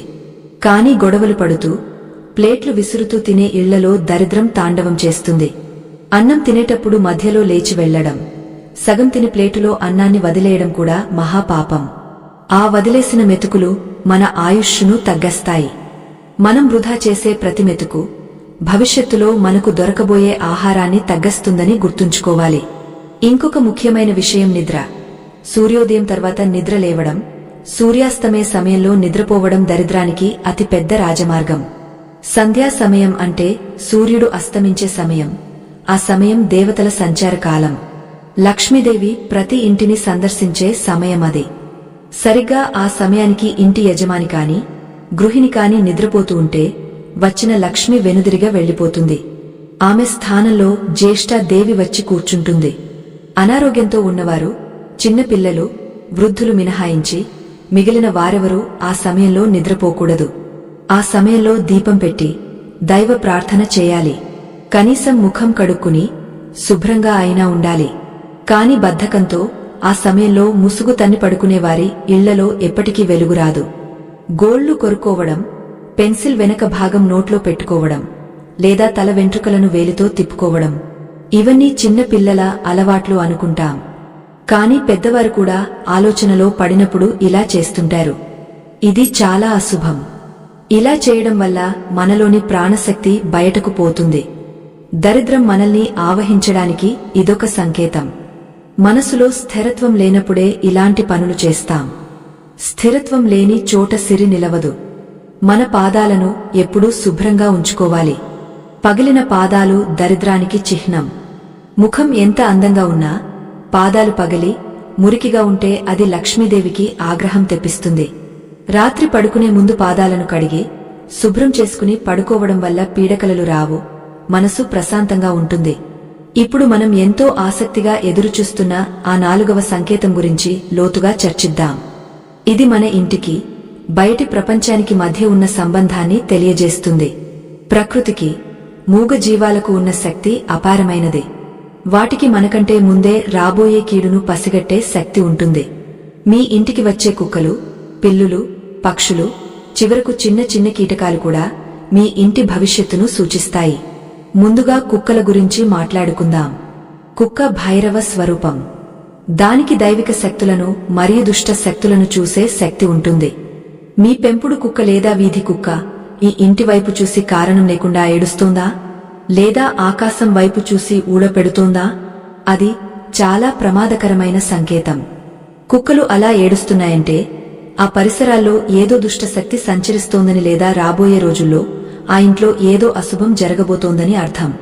అలాగే కుక్కలు ఇంట్లోకి రావడానికి ఇష్టపడకపోయినా లేదా ఇంట్లోకి రాగానే బెదిరిపోయి బయటకు పారిపోతున్నా ఆ ఇంట్లో ఖచ్చితంగా ఏదో ప్రతికూల శక్తి ఉందని గ్రహించాలి. మరోవైపు గోవు, ఆవు మన ఇంటికి రావడం, మన ఇంటి ముందు పేడ వేయడం మహా అదృష్టం. కాని ఆవు కూడా మన ఇంటివైపు రావడానికి ఇష్టపడకపోతే లేదా మన ఇంటి ముందు అరుస్తూ ఉంటే అది మంచిది కాదు. జంతువులు చాలా సున్నితమైనవి. మన ఇంటి నుండి వెలువడే ప్రకంపనలు వాటికి స్పష్టంగా తెలుస్తాయి. దరిద్ర దేవత ఉన్న ఇంట్లో నుండి వచ్చే ఆ తరంగాలు జంతువులను భయపెడతాయి లేదా అసౌకర్యానికి గురిచేస్తాయి. పక్షుల విషయానికి వస్తే పావురాలు ఇంటికి రావడం మంచిదే అని కొందరు అంటారు, కాదు అని కొందరు అంటారు. కాని పావురాలు గూడు కట్టి అక్కడ గుడ్లు పెట్టి ఆ ప్రదేశం అంతా రెట్టెలతో నింపి దుర్వాసన వస్తుంటే మాత్రం అది ఖచ్చితంగా దరిద్రమే. ఆ దుర్వాసన, ఆ అపరిశుభ్రత అలక్ష్మిని ఆహ్వానిస్తాయి. కాకులు గుంపులుగా ఇంటిమీద వాలి కర్ణచోరంగా అరుస్తుంటే ఇంటి యజమానికి కష్టాలు రాబోతున్నాయని అర్థం. అలాగే ఇంటి లోపల గబ్బిలాలు తిరగడం కూడా మృత్యువుకు లేదా ధన నష్టానికి సంకేతం అని నమ్ముతారు. గబ్బిలం చీకటిని ప్రేమిస్తుంది, అది వెలుగును ద్వేషిస్తుంది. అది మీ ఇంట్లోకి వచ్చింది అంటే మీ ఇల్లు చీకటిమయంగా, ప్రాణశక్తి లేనిదిగా మారిందని అర్థం. ఇక కీటకాల గురించి చూస్తే చీమలు వరుస కట్టి వెళ్లడం సాధారణమే. కాని ఒక్కసారిగా ఇల్లంతా ఎర్ర చీమలు పుట్టలుగా ఏర్పడితే అది ధన నష్టానికి సూచిక. నల్ల చీమలు శుభప్రదం అని అంటారు కాని అవి కూడా మితిమీరితే మంచిది కాదు. ముఖ్యంగా చెదలు, ఇవి చాలా ప్రమాదకరం. ఇవి కేవలం చెక్కనే కాదు, మన ఇంటి ఐశ్వర్యాన్ని కూడా లోలోపల తినేస్తాయి. గోడలకు, బీరువాలకు చెదలు పట్టిందంటే దరిద్ర దేవత ఆ ఇంటి పునాదుల వరకు పాకిందని అర్థం. చెదలు పట్టిన వస్తువులను వెంటనే తొలగించాలి లేదా బాగు చేయించాలి. వాటిని అలాగే చూస్తూ ఊరుకుంటే మన కళ్ల ముందే మన ఆస్తి కరిగిపోతుంది. ఇంతటి గంభీరమైన విషయాలను, మన పెద్దలు దాచి ఉంచిన రహస్యాలను మీకు అందిస్తున్న మా ప్రయత్నం మీకు నచ్చినట్లయితే దయచేసి ఒక్క క్షణం కేటాయించి ఈ వీడియోను లైక్ చేయండి. మీ ఒక్క లైక్ ఈ విలువైన సమాచారాన్ని ఇంకొక నలుగురికి చేర్చడంలో మాకు ఎంతో సహాయపడుతుంది. మంచిని పెంచడంలో మీ వంతు పాత్ర పోషించండి. ఇక విషయంలోకి వెళ్తే మొక్కలు కూడా మనతో మాట్లాడతాయి. ఇంట్లో ఎన్నిసార్లు తులసి మొక్క నాటినా అది కొద్ది రోజులకే ఎండిపోతోందా? అయితే ఆ మట్టిలో లేదా ఆ ప్రదేశంలో దోషముందని లేదా ఇంటి యజమానిపై తీవ్రమైన దృష్టి దోషముందని అర్థం. తులసి లక్ష్మీ స్వరూపం. ఆమె అక్కడ ఉండలేకపోతోందంటే అక్కడ ఏదో సరిగ్గా లేదని అర్థం చేసుకోవాలి. అలాగే ఇంట్లో ముళ్ల మొక్కలు, పిచ్చి మొక్కలు వాటంతటా అవే మొలుస్తుంటే అది దరిద్రానికి సంకేతం. కాక్టస్ వంటి ముళ్ల మొక్కలను ఇంటి లోపల పెంచకూడదు. అవి మనసులో పగను, ద్వేషాన్ని పెంచుతాయి. బంధాల మధ్య ముళ్ళు మొలిచేలా చేస్తాయి. పచ్చగా, కళకళలాడే మొక్కలు ఉన్న ఇల్లు ఎప్పుడూ సుభిక్షంగా ఉంటుంది. మొక్కలు వాడిపోవడం, ఆకులు రాలిపోవడం, పురుగు పట్టడం ఇవన్నీ మన ఇంటి శక్తి స్థాయి పడిపోతోందని చెప్పే హెచ్చరికలు. వాటిని గమనించి ఆ మొక్కలకు సేవ చేయడం ద్వారా, నీరు పోయడం ద్వారా మనం ఆ దోషాన్ని కొంతవరకు తగ్గించుకోవచ్చు. ప్రకృతితో మనం ఎంత మమేకమైతే అంత మంచి జరుగుతుంది. అన్నింటికంటే ముఖ్యమైనది మరియు చాలా ఆశ్చర్యకరమైన విషయం అతిథులు. మన సంస్కృతిలో అతిథి దేవో భవ అంటాం. అంటే ఇంటికి వచ్చిన అతిథి దేవుడితో సమానం. కాని కొంతమంది ఇళ్లకు వెళ్లినప్పుడు అక్కడ మంచినీళ్లు తాగడానికి కూడా మనసు ఒప్పదు. గొంతు ఎండిపోతున్నా సరే అక్కడ నీళ్లు తాగాలనిపించదు. ఎందుకంటే ఆ ఇంట్లో ఉన్న వాతావరణం అంత బరువుగా, ఇబ్బందిగా ఉంటుంది. మీ ఇంటికి వచ్చిన వారు కూడా ఇలాగే ప్రవర్తిస్తున్నారా? మంచినీళ్లు ఇచ్చినా తాగకుండా త్వరగా వెళ్లిపోవడానికి ప్రయత్నిస్తున్నారా? అయితే మీరు ఖచ్చితంగా ఆలోచించాల్సిందే. ఎందుకంటే మంచినీళ్లు అంటే జలం. జలాన్ని తిరస్కరించడం అంటే ఆ ఇంట్లో ఉన్న శక్తి వారిని వికర్షిస్తోందని అర్థం. అతిథులు రావడం మానేయడం కూడా దరిద్రానికి ఒక పెద్ద సంకేతం.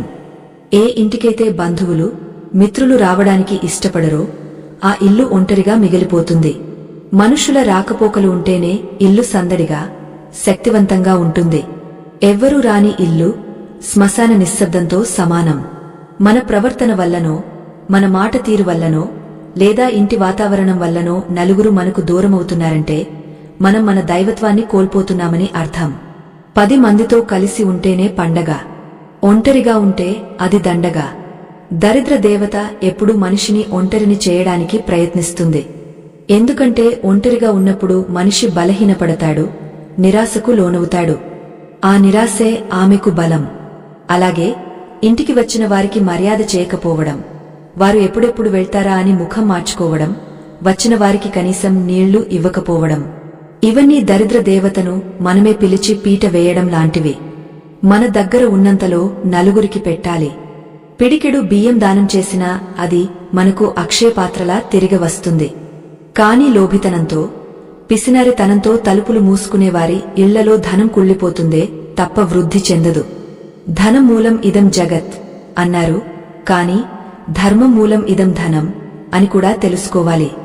ధర్మం తప్పిన ధనం ఎప్పటికీ నిలవదు. ఈ 4 సంకేతాలు ధ్వని, కలహాలు, అపరిశుభ్రత, వస్తువులు, శారీరక బద్ధకం, అలవాట్లు మరియు ప్రకృతి స్పందన, జంతువులు, అతిథులు, ఇవన్నీ ఒకదానితో ఒకటి ముడిపడి ఉంటాయి.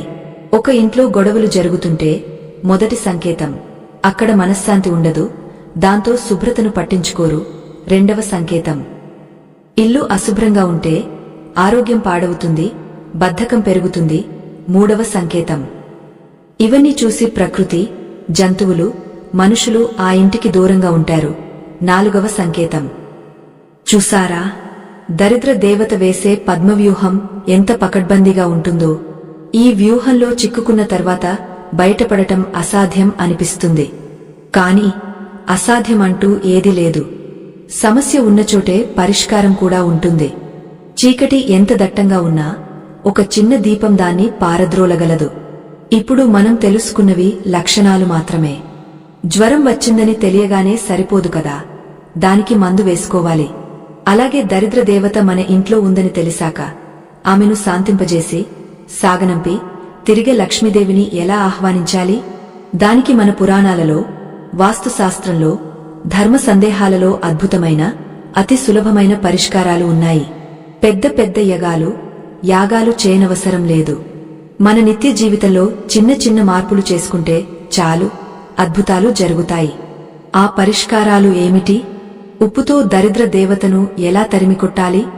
నిమ్మకాయతో దిష్టి ఎలా తీయాలి? సింహద్వారానికి ఎలాంటి తోరణాలు కట్టాలి? వంటింట్లో ఏ మార్పులు చేయాలి?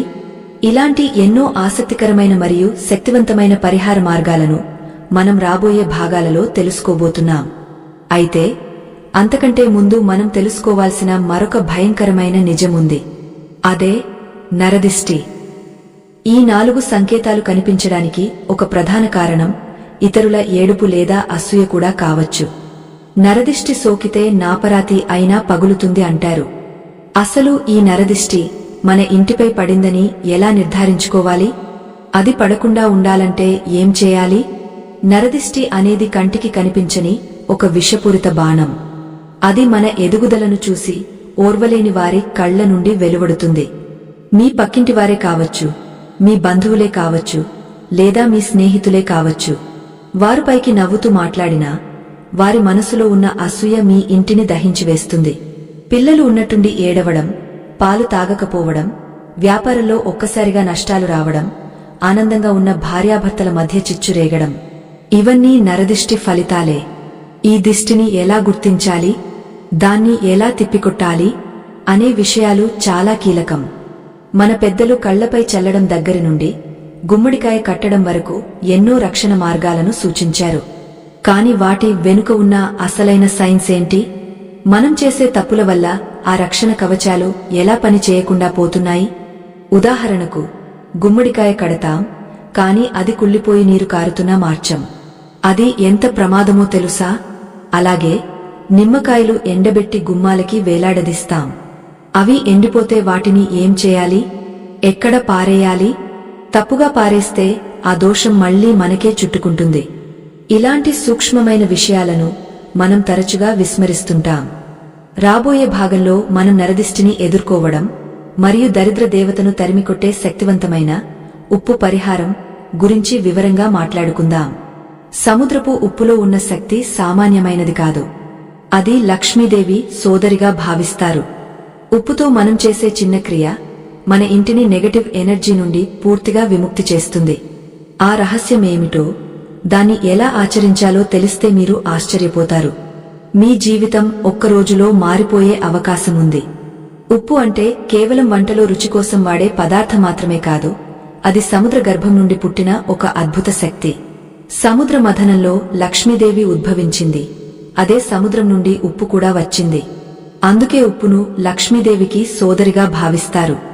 ఎక్కడైతే ఉప్పు ఉంటుందో అక్కడ లక్ష్మీదేవి అనుగ్రహం ఉంటుంది అని మన పెద్దల నమ్మకం.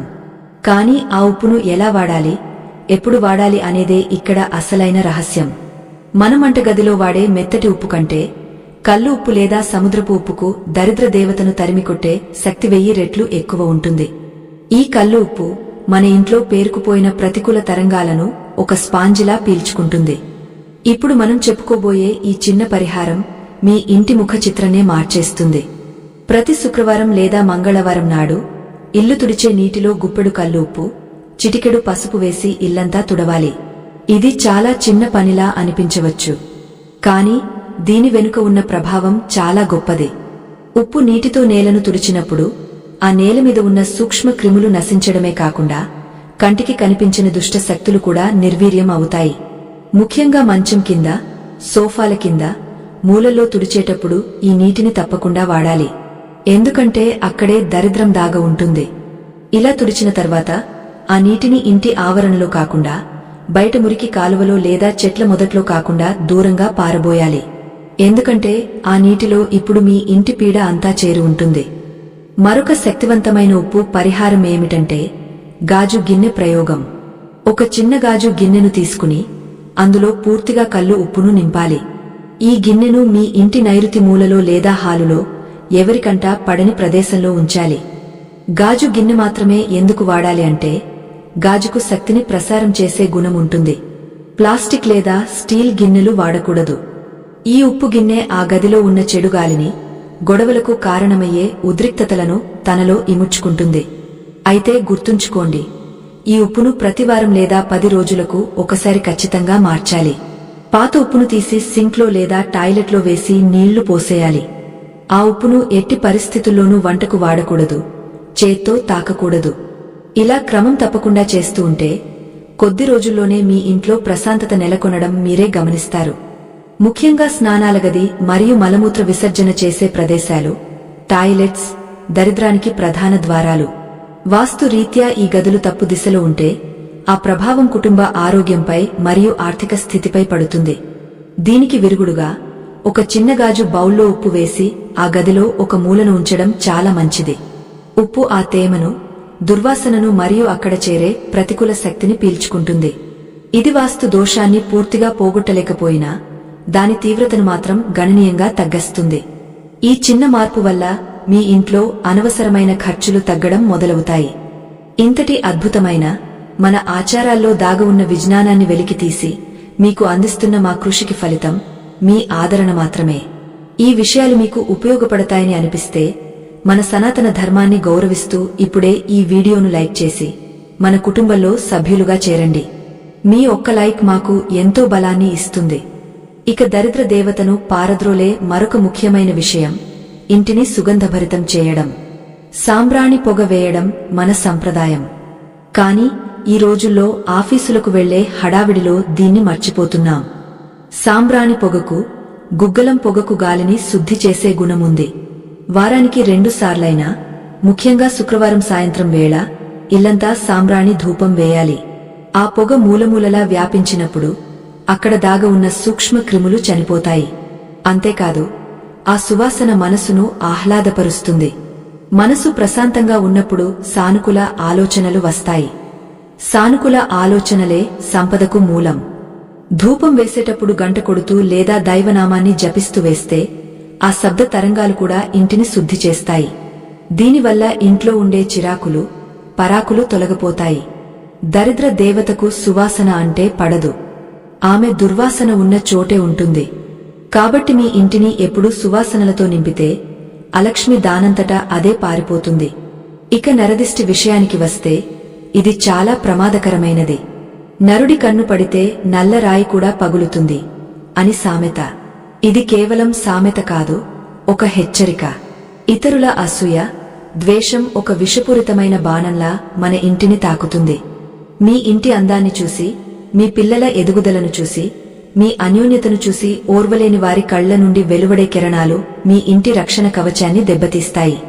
దీనివల్ల అకస్మాత్తుగా గొడవలు రావడం, పిల్లలకు జ్వరం రావడం, తినే అన్నం ఒంటబట్టకపోవడం వంటివి జరుగుతాయి. దీన్నే మనం దరిద్రం పట్టింది అనుకుంటాం. కాని ఇది బయట నుండి వచ్చిన పీడ. దీనికి అద్భుతమైన విరుగుడు గుమ్మడికాయ. బూడిద గుమ్మడికాయకు ప్రాణశక్తిని గ్రహించే గుణముంటుంది. ఇది మన ఇంటికి వచ్చే చెడు దృష్టిని తనలో లాగేసుకుంటుంది. అందుకే కొత్త ఇల్లు కట్టుకున్నా అమావాస్య వచ్చినా గుమ్మడికాయ కడుతుంటారు. అయితే ఇక్కడ మనం చేసే పెద్ద తప్పు ఒకటి ఉంది. గుమ్మడికాయ కట్టి వదిలేస్తాం. అది కుళ్ళిపోయి నీరు కారుతూ నల్లబడిపోయినా దాన్ని మార్చం. అది చాలా తప్పు. గుమ్మడికాయ పాడైపోయింది అంటే అది మీ ఇంటికి రావలసిన కీడును తనమీద వేసుకుందని, తన ప్రాణాన్ని త్యాగం చేసిందని అర్థం. అప్పుడు దాన్ని వెంటనే తీసి ఎవరు తొక్కని ప్రదేశంలో లేదా పారే నీటిలో వేయాలి. మళ్లీ కొత్త గుమ్మడికాయ కట్టాలి. పాడైన గుమ్మడికాయను అలాగే ఉంచితే అది మళ్లీ చెడును వెదజల్లుతుంది. నిమ్మకాయలు కూడా దిష్టిని తీయడంలో చాలా శక్తివంతంగా పనిచేస్తాయి. సింహద్వారానికి నిమ్మకాయలు, పచ్చి మిరపకాయలు కలిపి కడతాం. నిమ్మకాయలోని పులుపు, మిరపకాయలోని కారం గాలిలోని విషాన్ని విరిచేస్తాయి. ఇవి ఎండిపోతే శనివారం లేదా మంగళవారం నాడు మార్చాలి. వాటిని రోడ్డు మీద పడేయకూడదు, చెత్త కుండీలో వేయాలి. అలాగే ఇంట్లో ఎవరికైనా బాగా దిష్టి తగిలింది అనిపిస్తే కల్లు ఉప్పుతో దిష్టి తీయడం శ్రేష్టం. గుప్పెడు కల్లు ఉప్పు తీసుకుని దిష్టి తగిలిన వ్యక్తి చుట్టూ 3 సార్లు కుడివైపు, 3 సార్లు ఎడమవైపు తిప్పి ఆ ఉప్పును బయట పారేయాలి లేదా నీటిలో కరిగించాలి. ఉప్పు నీటిలో కరిగినట్లే వారిపై ఉన్న దిష్టి కూడా కరిగిపోతుందని నమ్మకం. దిష్టి తీయడానికి మరొక పద్ధతి ఎండు మిరపకాయలు. సాయంత్రం వేళ ఎవరైతే నిస్సత్తువగా, చిరాకుగా ఉన్నారో వారిని కూర్చోబెట్టి ఎండు మిరపకాయలు, కొద్దిగా ఉప్పు చేతిలో పట్టుకుని దిష్టి తీసి ఆ మిరపకాయలను నిప్పుల్లో వేయాలి. మామూలుగా అయితే మిరపకాయలు కాలిస్తే భాటు వస్తుంది, దగ్గు వస్తుంది. కాని నిజంగా దిష్టి ఉంటే ఆ మిరపకాయలు కాలుతున్నా అస్సలు ఘాటు రాదు, దగ్గు రాదు. ఇది ప్రత్యక్ష నిదర్శనం. ఆ ఘాటు రాకపోవడమే ఆ వ్యక్తిపై ఎంత తీవ్రమైన దిష్టి ఉందో తెలియజేస్తుంది. ఇలా చేయడం వల్ల వారి భారం దిగిపోతుంది, వెంటనే తేలికగా అనిపిస్తుంది. ఇది మూజ నమ్మకం కాదు, ఇది మన పెద్దలు తరతరాలుగా పాటిస్తున్న వైద్యం. ఇక అత్యంత ముఖ్యమైన ప్రదేశం మన పడక గది. మనం విశ్రాంతి తీసుకునే ఈ గదిలో దరిద్ర దేవత జాడలు ఉంటే మనకు నిద్ర పట్టదు, పీడకలలు వస్తాయి, వైవాహిక జీవితంలో సమస్యలు వస్తాయి. పడక గదిలో అద్దం మంచానికి ఎదురుగా ఉండకూడదు. నిద్రించేటప్పుడు మన ప్రతిబింబం అద్దంలో కనిపిస్తే మన శక్తి క్షీణిస్తుంది, అనారోగ్యం పాలవుతారు. ఒకవేళ అద్దం ఉంటే రాత్రి పడుకునేటప్పుడు దానిపై ఒక వస్త్రాన్ని కప్పాలి. అలాగే మంచం కింద చెత్తా చెదారం, పాత సామాన్లు, ఇనుప వస్తువులు కుక్కి ఉంచకూడదు. మంచం కింద గాలి ధారాళంగా ఆడాలి. అక్కడ సామాన్లు ఉంటే నిద్రలో మనకు పీడకలలు వస్తాయి, మరుసటి రోజు ఉత్సాహముండదు. కొంతమంది పడక గదిలో టీవీలు, కంప్యూటర్లు పెట్టుకుంటారు. ఇవి ఎలక్ట్రానిక్ వస్తువులు. వీటి నుండి వెలువడే తరంగాలు మన మెదడును ప్రశాంతంగా ఉండనివ్వవు. దరిద్ర దేవత గందరగోళాన్ని ఇష్టపడుతుంది. పడక గది దేవాలయంలా ప్రశాంతంగా ఉండాలి. అక్కడ ఎలాంటి ఆఫీసు పనులు, గొడవలు జరగకూడదు. దంపతుల మధ్య అన్యోన్యత పెరగాలంటే పడక గదిలో రాధాకృష్ణుల ఫోటో లేదా హంసల జంట ఫోటో పెట్టుకోవడం మంచిది. అంతేకాని యుద్ధం చేస్తున్న ఫోటోలు, ఏడుస్తున్న స్త్రీల ఫోటోలు, క్రూర జంతువుల బొమ్మలు పడక గదిలో అస్సలు ఉండకూడదు. అవి మన మనసులో హింసను, భయాన్ని ప్రేరేపిస్తాయి. అలాగే ఇంట్లో వెలుతురు గురించి మనం ఇదివరకే మాట్లాడుకున్నాం. కాని సాయంత్రం వేళ అంటే సంధ్యా సమయంలో ఇంటిని చీకటిగా ఉంచడం మహాదరిద్రం. కనీసం దేవుడి గదిలో మరియు వంటగదిలో తులసి మొక్క దగ్గర దీపం వెలిగించాలి. కరెంట్ ఆదా అవుతుందని లైట్లు ఆపేయకూడదు. లక్ష్మీదేవి వెలుగు రూపంలో వస్తుంది. సాయంత్రం 6 నుండి 7 గంటల మధ్య ఇల్లంతా దేదీప్యమానంగా వెలిగిపోవాలి. ఆ వెలుగు చూసి లక్ష్మి మురిసిపోతుంది. చీకటిగా ఉన్న ఇంట్లోకి దొంగలు ఎలా వస్తారో దరిద్ర దేవత కూడా అలాగే వస్తుంది. ఆ సమయంలో తలుపులు, కిటికీలు తెరిచి ఉంచాలి. లక్ష్మి రావడానికి దారి ఇవ్వాలి. దీపం పెట్టాక తలుపులు మూసుకోవచ్చు. మనం తినే ఆహారం, తాగే నీరు కూడా మనల్ని ప్రభావితం చేస్తాయని చెప్పుకున్నాం. వంటింట్లో వంట చేసేటప్పుడు గృహిణి మనస్థితి చాలా ముఖ్యం. ఏడుస్తూ, కోపంగా వండితే ఆ విషం ఇంట్లో అందరి కడుపులోకి వెళ్తుంది. అందుకే పూర్వం రోజుల్లో వంట చేసేటప్పుడు దైవనామాన్ని స్మరిస్తూ లేదా మంచి పాటలు పాడుతూ వండేవారు. అలా చేయడం వల్ల ఆ సానుకూల తరంగాలు ఆహారంలోకి ప్రవేశించి తిన్నవారికి ఆరోగ్యాన్ని, బుద్ధి బలాన్ని ఇస్తాయి. ఈ చిన్న చిట్కాను పాటించి చూడండి. మీ పిల్లల ప్రవర్తనలో, మీ భర్త ఆరోగ్యంలో ఎంత మార్పు వస్తుందో మీరే గమనిస్తారు. ఇప్పటివరకు మనం దరిద్ర దేవత ఉండే చోట కనిపించే సంకేతాలు, వాటిని నివారించే చిన్న చిన్న పరిష్కారాలు తెలుసుకున్నాం. అయితే ఇవన్నీ బాహ్యమైన శుద్ధికి సంబంధించినవి. కాని అసలైన శుద్ధి జరగాల్సింది మన మనసులో. దరిద్రం అనేది కేవలం డబ్బు లేకపోవడం కాదు, అది ఒక ఆలోచన విధానం. నాకు లేదు, నేను పేదవాడిని అని ఎప్పుడూ అనుకునే వారి దగ్గర లక్ష్మి ఎప్పటికీ ఉండదు. నాకు ఉంది, నేను సంతోషంగా ఉన్నాను, ఇంకా కష్టపడతాను అనే ధైర్యం ఉన్నవారిని చూసి లక్ష్మి పరుగెత్తుకుంటూ వస్తుంది. మీ మాటల్లో దారిద్ర్యం ఉండకూడదు. ఎవరైనా బాగున్నారా అని అడిగితే ఏం బాగులేండి, అంతా కష్టాలే అని ఏడవకూడదు. చాలా బాగున్నాను, దేవుడి దయ అని చెప్పాలి. మనం ఏం చెప్తే విశ్వం మనకు అదే ఇస్తుంది. మీ ఇంటి సింహద్వారం మీ నోరు లాంటిది అని చెప్పాం కదా. ఆ ద్వారానికి పసుపు, కుంకుమ పెట్టడం అలంకారం కోసం కాదు. పసుపు క్రిమిసంహారిణి, కుంకుమ శక్తికి ప్రతీక. గడపను లక్ష్మిగా పూజించడం వల్ల ఆ గడప దాటి దరిద్రం లోపలికి రాలేదు. ప్రతి మంగళవారం, శుక్రవారం గడపకు పసుపు రాసి కుంకుమ బొట్లు పెట్టి బియ్యం పిండితో ముగ్గు వేయాలి. స్టిక్కర్ ముగ్గులు, పెయింట్ ముగ్గులు కాదు, చేత్తో వేసే పిండి ముగ్గులే శ్రేష్టం. ఎందుకంటే ఆ పిండిని చీమలు, చిన్న పురుగులు తింటాయి. మనకు తెలియకుండానే మనం జీవహింస కాకుండా జీవ పోషణ చేస్తున్నాం. ఆ పుణ్యం మనల్ని కాపాడుతుంది. అలాగే ఇంట్లో డబ్బులు దాచే ప్రదేశం అంటే బీరువా లేదా లాకర్ ఎప్పుడూ నైరుతి మూలలో ఉండాలి. అది ఉత్తరం వైపు తెరుచుకునేలా ఉండాలి. ఎందుకంటే ఉత్తరం కుబేరుడి స్థానం. బీరువాలో డబ్బులతో పాటు కొద్దిగా పసుపు కొమ్ములు, గోమతి చక్రాలు లేదా వెండి నాణేలు ఉంచడం మంచిది. డబ్బును విచ్చలవిడిగా ఎక్కడ పడితే అక్కడ పడేయకూడదు. డబ్బును గౌరవించాలి. పర్సులో కూడా చిందరవందరగా నోట్లు, పాత కాగితాలు, బిల్లులు పెట్టుకోకూడదు. పర్సు ఎంత శుభ్రంగా ఉంటే జేబులో అంత డబ్బు నిలుస్తుంది. చిరిగిన పర్సులు వాడటం దరిద్రానికి ఆహ్వానం. మనం చేసే దానధర్మాలు కూడా మన దారిద్ర్యాన్ని పోగొడతాయి. మన సంపాదనలో కొంత భాగం ఇతరులకు సహాయం చేయడానికి కేటాయించాలి. అది గుడికి ఇవ్వొచ్చు, పేదవారికి అన్నం పెట్టొచ్చు, లేదా చదువుకునే పిల్లలకు సాయం చేయొచ్చు. పిడికెడు బియ్యం పక్షులకు వేసినా అది దానమే. ఇచ్చే చేయి ఎప్పుడూ పైనే ఉంటుంది అంటారు. మనం ఇస్తున్నంత కాలం దేవుడు మనకు ఇస్తూనే ఉంటాడు. మనం ఆపేస్తే దేవుడు కూడా ఆపేస్తాడు. ప్రవాహం ఉంటేనే నది స్వచ్ఛంగా ఉంటుంది, నిలిచిపోతే పాచి పడుతుంది. ధనం కూడా అంతే. ఇవన్నీ వింటుంటే మీకు చాలా విషయాలు గుర్తొస్తూ ఉండవచ్చు. అరే, నేను కూడా ఈ తప్పు చేస్తున్నానే అనిపించవచ్చు. తప్పు తెలుసుకోవడమే సగం పరిష్కారం. మిగతా సగం ఆచరణలో ఉంటుంది. రేపటి నుండే కాదు, ఈ క్షణం నుండే మార్పు మొదలు పెట్టండి. మీ ఇల్లు, మీ ఆలోచనలు మారితే మీ తలరాత అదే మారుతుంది. దరిద్ర దేవత మీ ఇంటి గడప వైపు చూడటానికి కూడా భయపడేలా మీ ఇంటిని తేజోవంతంగా మార్చుకోండి. అందుకు కావాల్సిన ఆయుధాలు మీ చేతిలోనే ఉన్నాయి. పరిశుభ్రత, దైవ చింతన, మంచి మాట మరియు సాటి జీవుల పట్ల ప్రేమ. ఈ 4 భాగాల్లో మనం ఎన్నో లోతైన విషయాలను స్పృశించాం. దరిద్ర దేవత లక్షణాలను గుర్తించాం, వాటికి పరిహారాలను తెలుసుకున్నాం. అయితే ఇంకా కొన్ని అత్యంత శక్తివంతమైన విషయాలు మిగిలే ఉన్నాయి.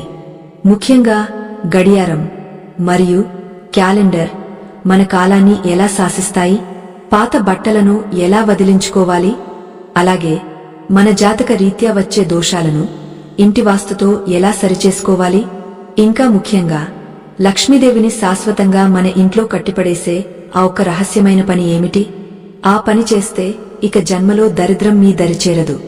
ఆ అద్భుతమైన రహస్యాన్ని మరియు మరిన్ని ఆచరణీయమైన సూత్రాలను మనం తదుపరి భాగంలో తెలుసుకోబోతున్నాం. మీ జీవితాన్ని మలుపు తిప్పే ఆ ఒక్క రహస్యం కోసం మీరు సిద్ధంగా ఉన్నారా? ఇప్పటి వరకు మీరు తెలుసుకున్నది ఒక ఎత్తు అయితే ఇక ముందు తెలుసుకోబోయేది మరొక ఎత్తు. ఇది కేవలం సమాచారం కాదు, ఇది మీ జీవితానికి రక్షా కవచం. కాలం చాలా విలువైనది. గడిచిన కాలం తిరిగిరాదు. అలాగే చేజారిన అదృష్టం కూడా అంత సులభంగా తిరిగిరాదు. మన ఇంట్లో కాలాన్ని సూచించేది గడియారం. ఇది కేవలం సమయాన్ని చూపించే యంత్రం మాత్రమే కాదు, మన ఇంటి కాలమానాన్ని, మన దశను నిర్దేశించే ఒక సాధనం. వాస్తుశాస్త్రం ప్రకారం గడియారం మన ఇంట్లో ఏ దిశలో ఉంది, ఏ స్థితిలో ఉంది అనేది చాలా ముఖ్యం. చాలా ఇళ్లలో బ్యాటరీలు అయిపోయి ఆగిపోయిన గడియారాలు గోడలకు వేలాడుతూ ఉంటాయి. తర్వాత మారుద్దాంలే అని బద్ధకిస్తాం. కాని ఆగిపోయిన గడియారం స్తంభించిపోయిన ప్రగతికి సంకేతం. గడియారం ముళ్ళు కదలకపోతే ఆ ఇంట్లో పనులు కూడా ముందుకు సాగవు. ఏ పని తలపెట్టినా ఆటంకాలు, వాయిదాలు ఎదురవుతాయి. అంతేకాదు, గడియారాన్ని ఎప్పుడూ దక్షిణ దిశలో గోడకు తగిలించకూడదు. దక్షిణం యముడి స్థానం. ఆ దిశలో గడియారముంటే అది మన ఆయుష్పై ప్రభావం చూపుతుంది, ఇంట్లో యజమాని ఆరోగ్యాన్ని దెబ్బతీస్తుంది. గడియారం ఎప్పుడూ ఉత్తరం లేదా తూర్పు గోడకు ఉండాలి. ఈ దిశలు కుబేరుడికి, సూర్యుడికి సంబంధించినవి. అక్కడ గడియారముంటే సమయం మనకు అనుకూలంగా మారుతుంది. అలాగే గడియారం సమయం కంటే ఒక 5 నిమిషాలు ముందు ఉండాలే తప్ప వెనుక ఉండకూడదు. వెనుక ఉంటే మనం జీవితంలో కూడా వెనుకబడిపోతాం. పగిలిన అద్దమున్న గడియారాలను, వింత శబ్దాలు చేసే వాటిని వెంటనే ఇంటి నుండి తొలగించాలి. గడియారంతో పాటు మనం తరచుగా తప్పు చేసే మరొక విషయం తేదీల పట్టిక. కొత్త సంవత్సరం రాగానే ఉత్సాహంగా తెచ్చుకుంటాం, కాని నెలలు గడిచినా పేజీలు తిప్పడం మర్చిపోతాం. గోడమీద ఇంకా పోయిన నెల లేదా పోయిన సంవత్సరం తేదీలు కనిపిస్తూ ఉంటాయి. ఇది మనల్ని గతంలోనే బంధించేస్తుంది. గతం తాలూకు కష్టాలు, జ్ఞాపకాలు మనల్ని వదిలి వెళ్లవు. మనం భవిష్యత్తు వైపు చూడాలి అంటే తేదీల పట్టిక ఎప్పుడూ ప్రస్తుత సమయాన్ని చూపించాలి. అలాగే తలుపుల వెనుక, కిటికీల వెనుక వీటిని తగిలించకూడదు. గాలికి రెపరెపలాడే కాగితాలు మన మనసులో అలజడిని సృష్టిస్తాయి. ఇప్పుడు మనం చెప్పుకోబోయే వస్తువు మన అందరి ఇళ్లలో చాలా సాధారణంగా కనిపించేదే, కాని దానికి ఉన్న శక్తి అసాధారణమైనది. అదే చీపురు. లక్ష్మీదేవి స్వరూపంగా భావించే చీపురును మనం ఎలా చూస్తున్నాం, ఎలా వాడుతున్నాం అనేది మన ఆర్థిక పరిస్థితిని తేటతెల్లం చేస్తుంది. దరిద్ర దేవత ఇంట్లో ఉంటే చీపురు విషయంలో మనం చేసే తప్పులు చాలా స్పష్టంగా కనిపిస్తాయి. చీపురును ఎప్పుడూ నిలబెట్టి ఉంచకూడదు. అది దరిద్రానికి సూచిక. అలాగే చీపురును ఎవరికంటా పడకుండా దాచి ఉంచాలి. హాల్లో అందరికీ కనిపించేలా లేదా సోఫాల మీద, మంచాల మీద చీపురు పెట్టడం అంటే లక్ష్మీదేవిని అవమానించడమే. కొంతమంది చీపురుతో ఇల్లు ఊడ్చేటప్పుడు కోపంతో నేలమీద గట్టిగా బాదుతూ ఊడుస్తుంటారు. ఆ శబ్దం వినడానికి చాలా కర్ణచోరంగా ఉంటుంది. అలా బాదడం వల్ల లక్ష్మీదేవికి ఆగ్రహం కలుగుతుంది. చీపురును ఎప్పుడూ సున్నితంగా వాడాలి. అలాగే సాయంత్రం 6 గంటల తర్వాత, అంటే దీపారాధన సమయం దాటిన తర్వాత ఇల్లు ఊడవకూడదు. ఒకవేళ తప్పనిసరి పరిస్థితుల్లో ఊడ్చినా ఆ చెత్తను బయట పారేయకూడదు. రాత్రిపూట చెత్తను, లక్ష్మిని బయటకు పంపిస్తే ఇంటి ఐశ్వర్యం కూడా చెత్తతో పాటు బయటకు వెళ్లిపోతుంది. ఆ చెత్తను ఒక మూలన ఉంచి మరుసటి రోజు ఉదయం బయట పారేయాలి. అలాగే చీపురును తొక్కడం, చీపురును దాటడం కూడా దోషమే. పొరపాటున కాలు తగిలితే వెంటనే దండం పెట్టుకోవాలి. పాతబడిపోయిన, ఈకలు రాలిపోతున్న చీపురును ఇంట్లో ఉంచకూడదు. అది వాస్తు దోషాన్ని పెంచుతుంది. కొత్త చీపురు కొనేటప్పుడు కూడా శనివారం నాడు కొనడం మంచిది. మంగళవారం, శుక్రవారం కొనకూడదు. ఈ చిన్న చిన్న నియమాలు పాటిస్తే మీ ఇంట్లో ధనం నిలకడగా ఉంటుంది. వృధా ఖర్చులు తగ్గుతాయి. చీపురు విషయం ఇంత లోతుగా ఎందుకు చెబుతున్నానంటే చాలా గొడవలకు, ఆర్థిక ఇబ్బందులకు మూలం ఈ చిన్న అశ్రద్ధలోనే ఉంటుంది కాబట్టి. ఇక బట్టల విషయానికి వస్తే మనం వేసుకునే బట్టలే మన రక్షణ కవచాలు అని ముందే చెప్పుకున్నాం. అయితే పాత బట్టలను, చిరిగిన బట్టలను ఏం చేయాలి? చాలామంది వాటిని ఇల్లు తుడవడానికి, వాహనాలు తుడవడానికి వాడుతుంటారు. ముఖ్యంగా ముఖం తుడుచుకునే తువ్వాళ్లు పాతబడితే వాటిని నేల తుడవడానికి వాడతారు. ఇది చాలా పెద్ద తప్పు. మన శరీరాన్ని తాకిన వస్త్రాన్ని, ముఖాన్ని తాకిన వస్త్రాన్ని నేల తుడవడానికి, మురికి తుడవడానికి వాడకూడదు. అది మన తేజస్సును తగ్గస్తుంది. పాత బట్టలను శుభ్రంగా ఉతికి ఎవరికైనా దానం ఇవ్వాలి లేదా నదిలో వదిలేయాలి, పర్యావరణానికి హాని కలగకుండా. అంతేకాని వాటితో దేవుడి పటాలు తుడవడమో బూజు దులపడమో చేయకూడదు. అలాగే ఉతికిన బట్టలను ఆరబెట్టేటప్పుడు కూడా కొన్ని జాగ్రత్తలు పాటించాలి. రాత్రి పూటరు బట్టలను ఆరుబయట, వెన్నెలలో లేదా చీకటిలో ఆరబెట్టకూడదు. రాత్రిపూట గాలిలో సంచరించే ప్రతికూల శక్తులు ఆ బట్టలకు అంటుకుంటాయి. ఆ బట్టలు వేసుకున్నప్పుడు మనకు తెలియని అలసట, చికాకు వస్తాయి. ముఖ్యంగా చిన్న పిల్లల బట్టలు, స్త్రీల బట్టలు రాత్రిపూట బయట ఉంచకూడదు.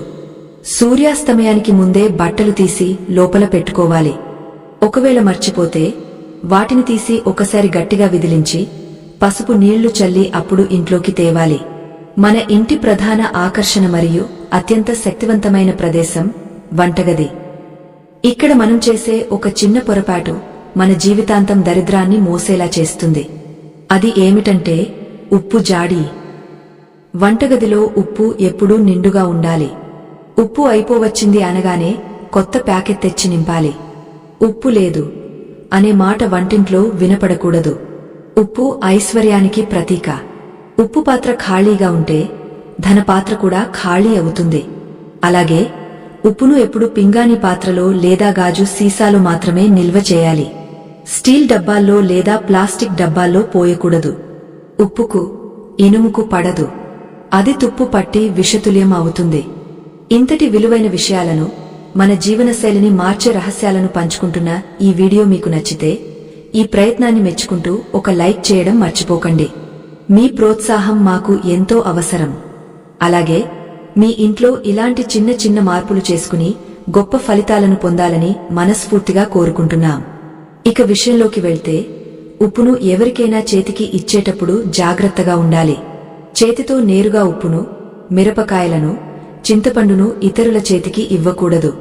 కింద పెట్టాలి, వారు తీసుకోవాలి.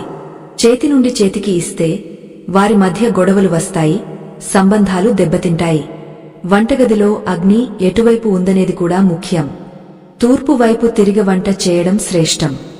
దీనివల్ల వంట చేసేవారికి సూర్యరశ్మి తగిలి ఆరోగ్యం బాగుంటుంది, ఆహారం రుచిగా ఉంటుంది. పడమర లేదా దక్షిణం వైపు తిరిగి వంట చేస్తే ఆ ఇంట్లో స్త్రీలకు నడుము నొప్పులు, కాళ్ల నొప్పులు, గర్భాశయ సమస్యలు వచ్చే అవకాశముంది. ఇది వాస్తు చెప్పే సత్యం. అలాగే వంటగదిలో మందులు పెట్టకూడదు.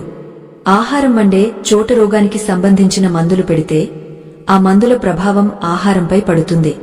జీవితాంతం మందులు వేసుకోవాల్సిన పరిస్థితి వస్తుంది. వంటగది ఆరోగ్యాన్ని ఇవ్వాలి, రోగాన్ని కాదు. నీటి కుళాయిల గురించి మనం క్లుప్తంగా చెప్పుకున్నాం. కాని దాని వెనుక ఉన్న ఇంకాస్త లోతైన విషయం ఏమిటంటే నీటి వృధా. నీటిని ఎంత పొదుపుగా వాడితే అంత డబ్బు ఆదా అవుతుంది. స్నానం చేసేటప్పుడు బకెట్ నిండా నీళ్లు పట్టి సగం వాడి మిగిలిన సగం పారబోయడం చాలా మందికి అలవాటు. అది మహాపాపం. జలాన్ని వృధా చేస్తే జలదేవత శపిస్తుంది. అలాగే స్నానాల గదిలో బకెట్లను ఎప్పుడూ ఖాళీగా బోర్లించి పెట్టకూడదు. కనీసం సగం వరకు నీళ్లు నింపి ఉంచాలి. ఖాళీ బకెట్ దరిద్రానికి సంకేతం. నీరు నిండిన బకెట్ ఇంటికి శుభాన్ని, సంపూర్ణత్వాన్ని సూచిస్తుంది. స్నానాల గది తలుపులు ఎప్పుడూ మూసి ఉంచాలి. అవి తెరిచి ఉంటే ఆ గదిలో ఉండే నెగటివ్ ఎనర్జీ ఇల్లంతా వ్యాపిస్తుంది. మన ఇంట్లో వాడే అద్దాలు కూడా మన ప్రగతిని నిర్ణయిస్తాయి. ముఖం చూసుకునే అద్దం ఎప్పుడూ ఉత్తరం లేదా తూర్పు గోడకు ఉండాలి. దక్షిణం లేదా పడమర గోడకు అద్దం పెడితే అందులో చూసుకున్నప్పుడు మన ముఖంలో కళ తగ్గుతుంది. అలాగే రెండు అద్దాలు ఒకదానికి ఒకటి ఎదురెదురుగా ఉండకూడదు. అలా ఉంటే ఆ శక్తి అనంతంగా మారి ఇంట్లో గందరగోళాన్ని సృష్టిస్తుంది. అద్దం పగిలితే వెంటనే తీసేయాలి. పగిలిన అద్దంలో ముఖం చూసుకుంటే మనసు విరిగిపోతుంది, ఆత్మవిశ్వాసం సన్నగిల్లుతుంది. డబ్బు విషయంలో మనం పాటించాల్సిన ముఖ్యమైన నియమం ఏమిటంటే డబ్బును ఎప్పుడూ గౌరవించడం. నోట్లను మడతపెట్టి నలిపేసి జేబులో కుక్కుకోకూడదు. పర్సులో లేదా హ్యాండ్ బ్యాగ్లో డబ్బును క్రమ పద్ధతిలో పెట్టుకోవాలి. చిల్లర నాణేలను, నోట్లను వేరుగా ఉంచాలి. డబ్బు లక్ష్మీ స్వరూపం కాబట్టి దానిని మురికి చేతులతో తాకకూడదు, వీలైనంత వరకు. అలాగే ఎవరికైనా డబ్బు ఇచ్చేటప్పుడు విసుగుగా ముఖం మీద విసిరేయకూడదు. వినయంగా ఇవ్వాలి. వెళ్ళిరా అని ఇవ్వాలి, పో అని ఇవ్వకూడదు. ఇచ్చేటప్పుడు మన మనసులో ఉండే భావన ఆ డబ్బుపై ప్రభావం చూపుతుంది. ఆనందంగా ఇస్తే అది రెట్టింపై తిరిగి వస్తుంది. ఏడుస్తూ ఇస్తే అది శాశ్వతంగా పోతుంది. సంధ్యా సమయంలో, అంటే లక్ష్మీదేవి ఇంటికి వచ్చే వేళ ఎవరికి డబ్బు అప్పుగా ఇవ్వకూడదు, తీసుకోకూడదు. అలాగే పాలు, పెరుగు, ఉప్పు, సూది ఈ 4 వస్తువులను సాయంత్రం వేళ ఎవరికి దానం చేయకూడదు, అరువు ఇవ్వకూడదు. పాలు, పెరుగు చంద్రుడికి కారకాలు, ఉప్పు లక్ష్మికి కారకం. వీటిని ఆ సమయంలో బయటకు పంపిస్తే ఇంటి లక్ష్మి బయటకు వెళ్లిపోతుంది. ఎవరైనా అడిగితే ఉదయం ఇస్తాను అని సున్నితంగా చెప్పాలి తప్ప మొహమాటం కొద్దీ ఇచ్చి మీ ఇంటిని గుల్ల చేసుకోకండి. ఇక మనకు తెలియకుండానే మన ఇంట్లోకి దరిద్రాన్ని ఆహ్వానించే మరొక అలవాటు పాదరక్షలు, చెప్పులు. బయట తిరిగేసి వచ్చిన చెప్పులను వేసుకుని ఇల్లంతా తిరగకూడదు. చెప్పులు విడిచేటప్పుడు ఒకదానిపై ఒకటి ఎక్కి విడవకూడదు. చెప్పులు చిందరవందరగా పడి ఉంటే మన ఆలోచనలు కూడా అలాగే ఉంటాయి. ఇంటి బయట చెప్పులు విడిచే చోట ఒక పద్ధతి ఉండాలి. చెప్పుల స్టాండ్ వాడటం మంచిది. అలాగే చిరిగిన చెప్పులను, తెగపోయిన చెప్పులను ఇంట్లో ఉంచుకోకూడదు. శని దేవుడు పాదాలలో ఉంటాడు. పాదరక్షలు సరిగ్గా లేకపోతే శని ప్రభావం పెరుగుతుంది. మన ఇంట్లో ఉండే చిన్న చిన్న వస్తువులు, ఉదాహరణకు కత్తెరలు, చాకులు, వీటిని ఎక్కడ పడితే అక్కడ పడేయకూడదు. కత్తెరను ఖాళీగా ఆడించకూడదు. అలా చేస్తే ఇంట్లో గొడవలు పెరుగుతాయని పెద్దలు చెబుతారు. కత్తెర అంటేనే విడదీసే సాధనం. దాన్ని అనవసరంగా వాడితే అది మన బంధాలను విడదీస్తుంది. పని అయిపోగానే దాన్ని దాచి ఉంచాలి. అలాగే చాకులను కూడా ఎప్పుడు బోర్లించి పెట్టాలి, అంచు పైకి ఉండేలా పెట్టకూడదు. ఈ దరిద్ర దేవతను తరిమికొట్టడానికి మరియు లక్ష్మీదేవిని శాశ్వతంగా నిలుపుకోవడానికి ఒక అద్భుతమైన మరియు అత్యంత రహస్యమైన పరిహారం ఉంది. అదే పచ్చకర్పూరం మరియు లవంగాలు.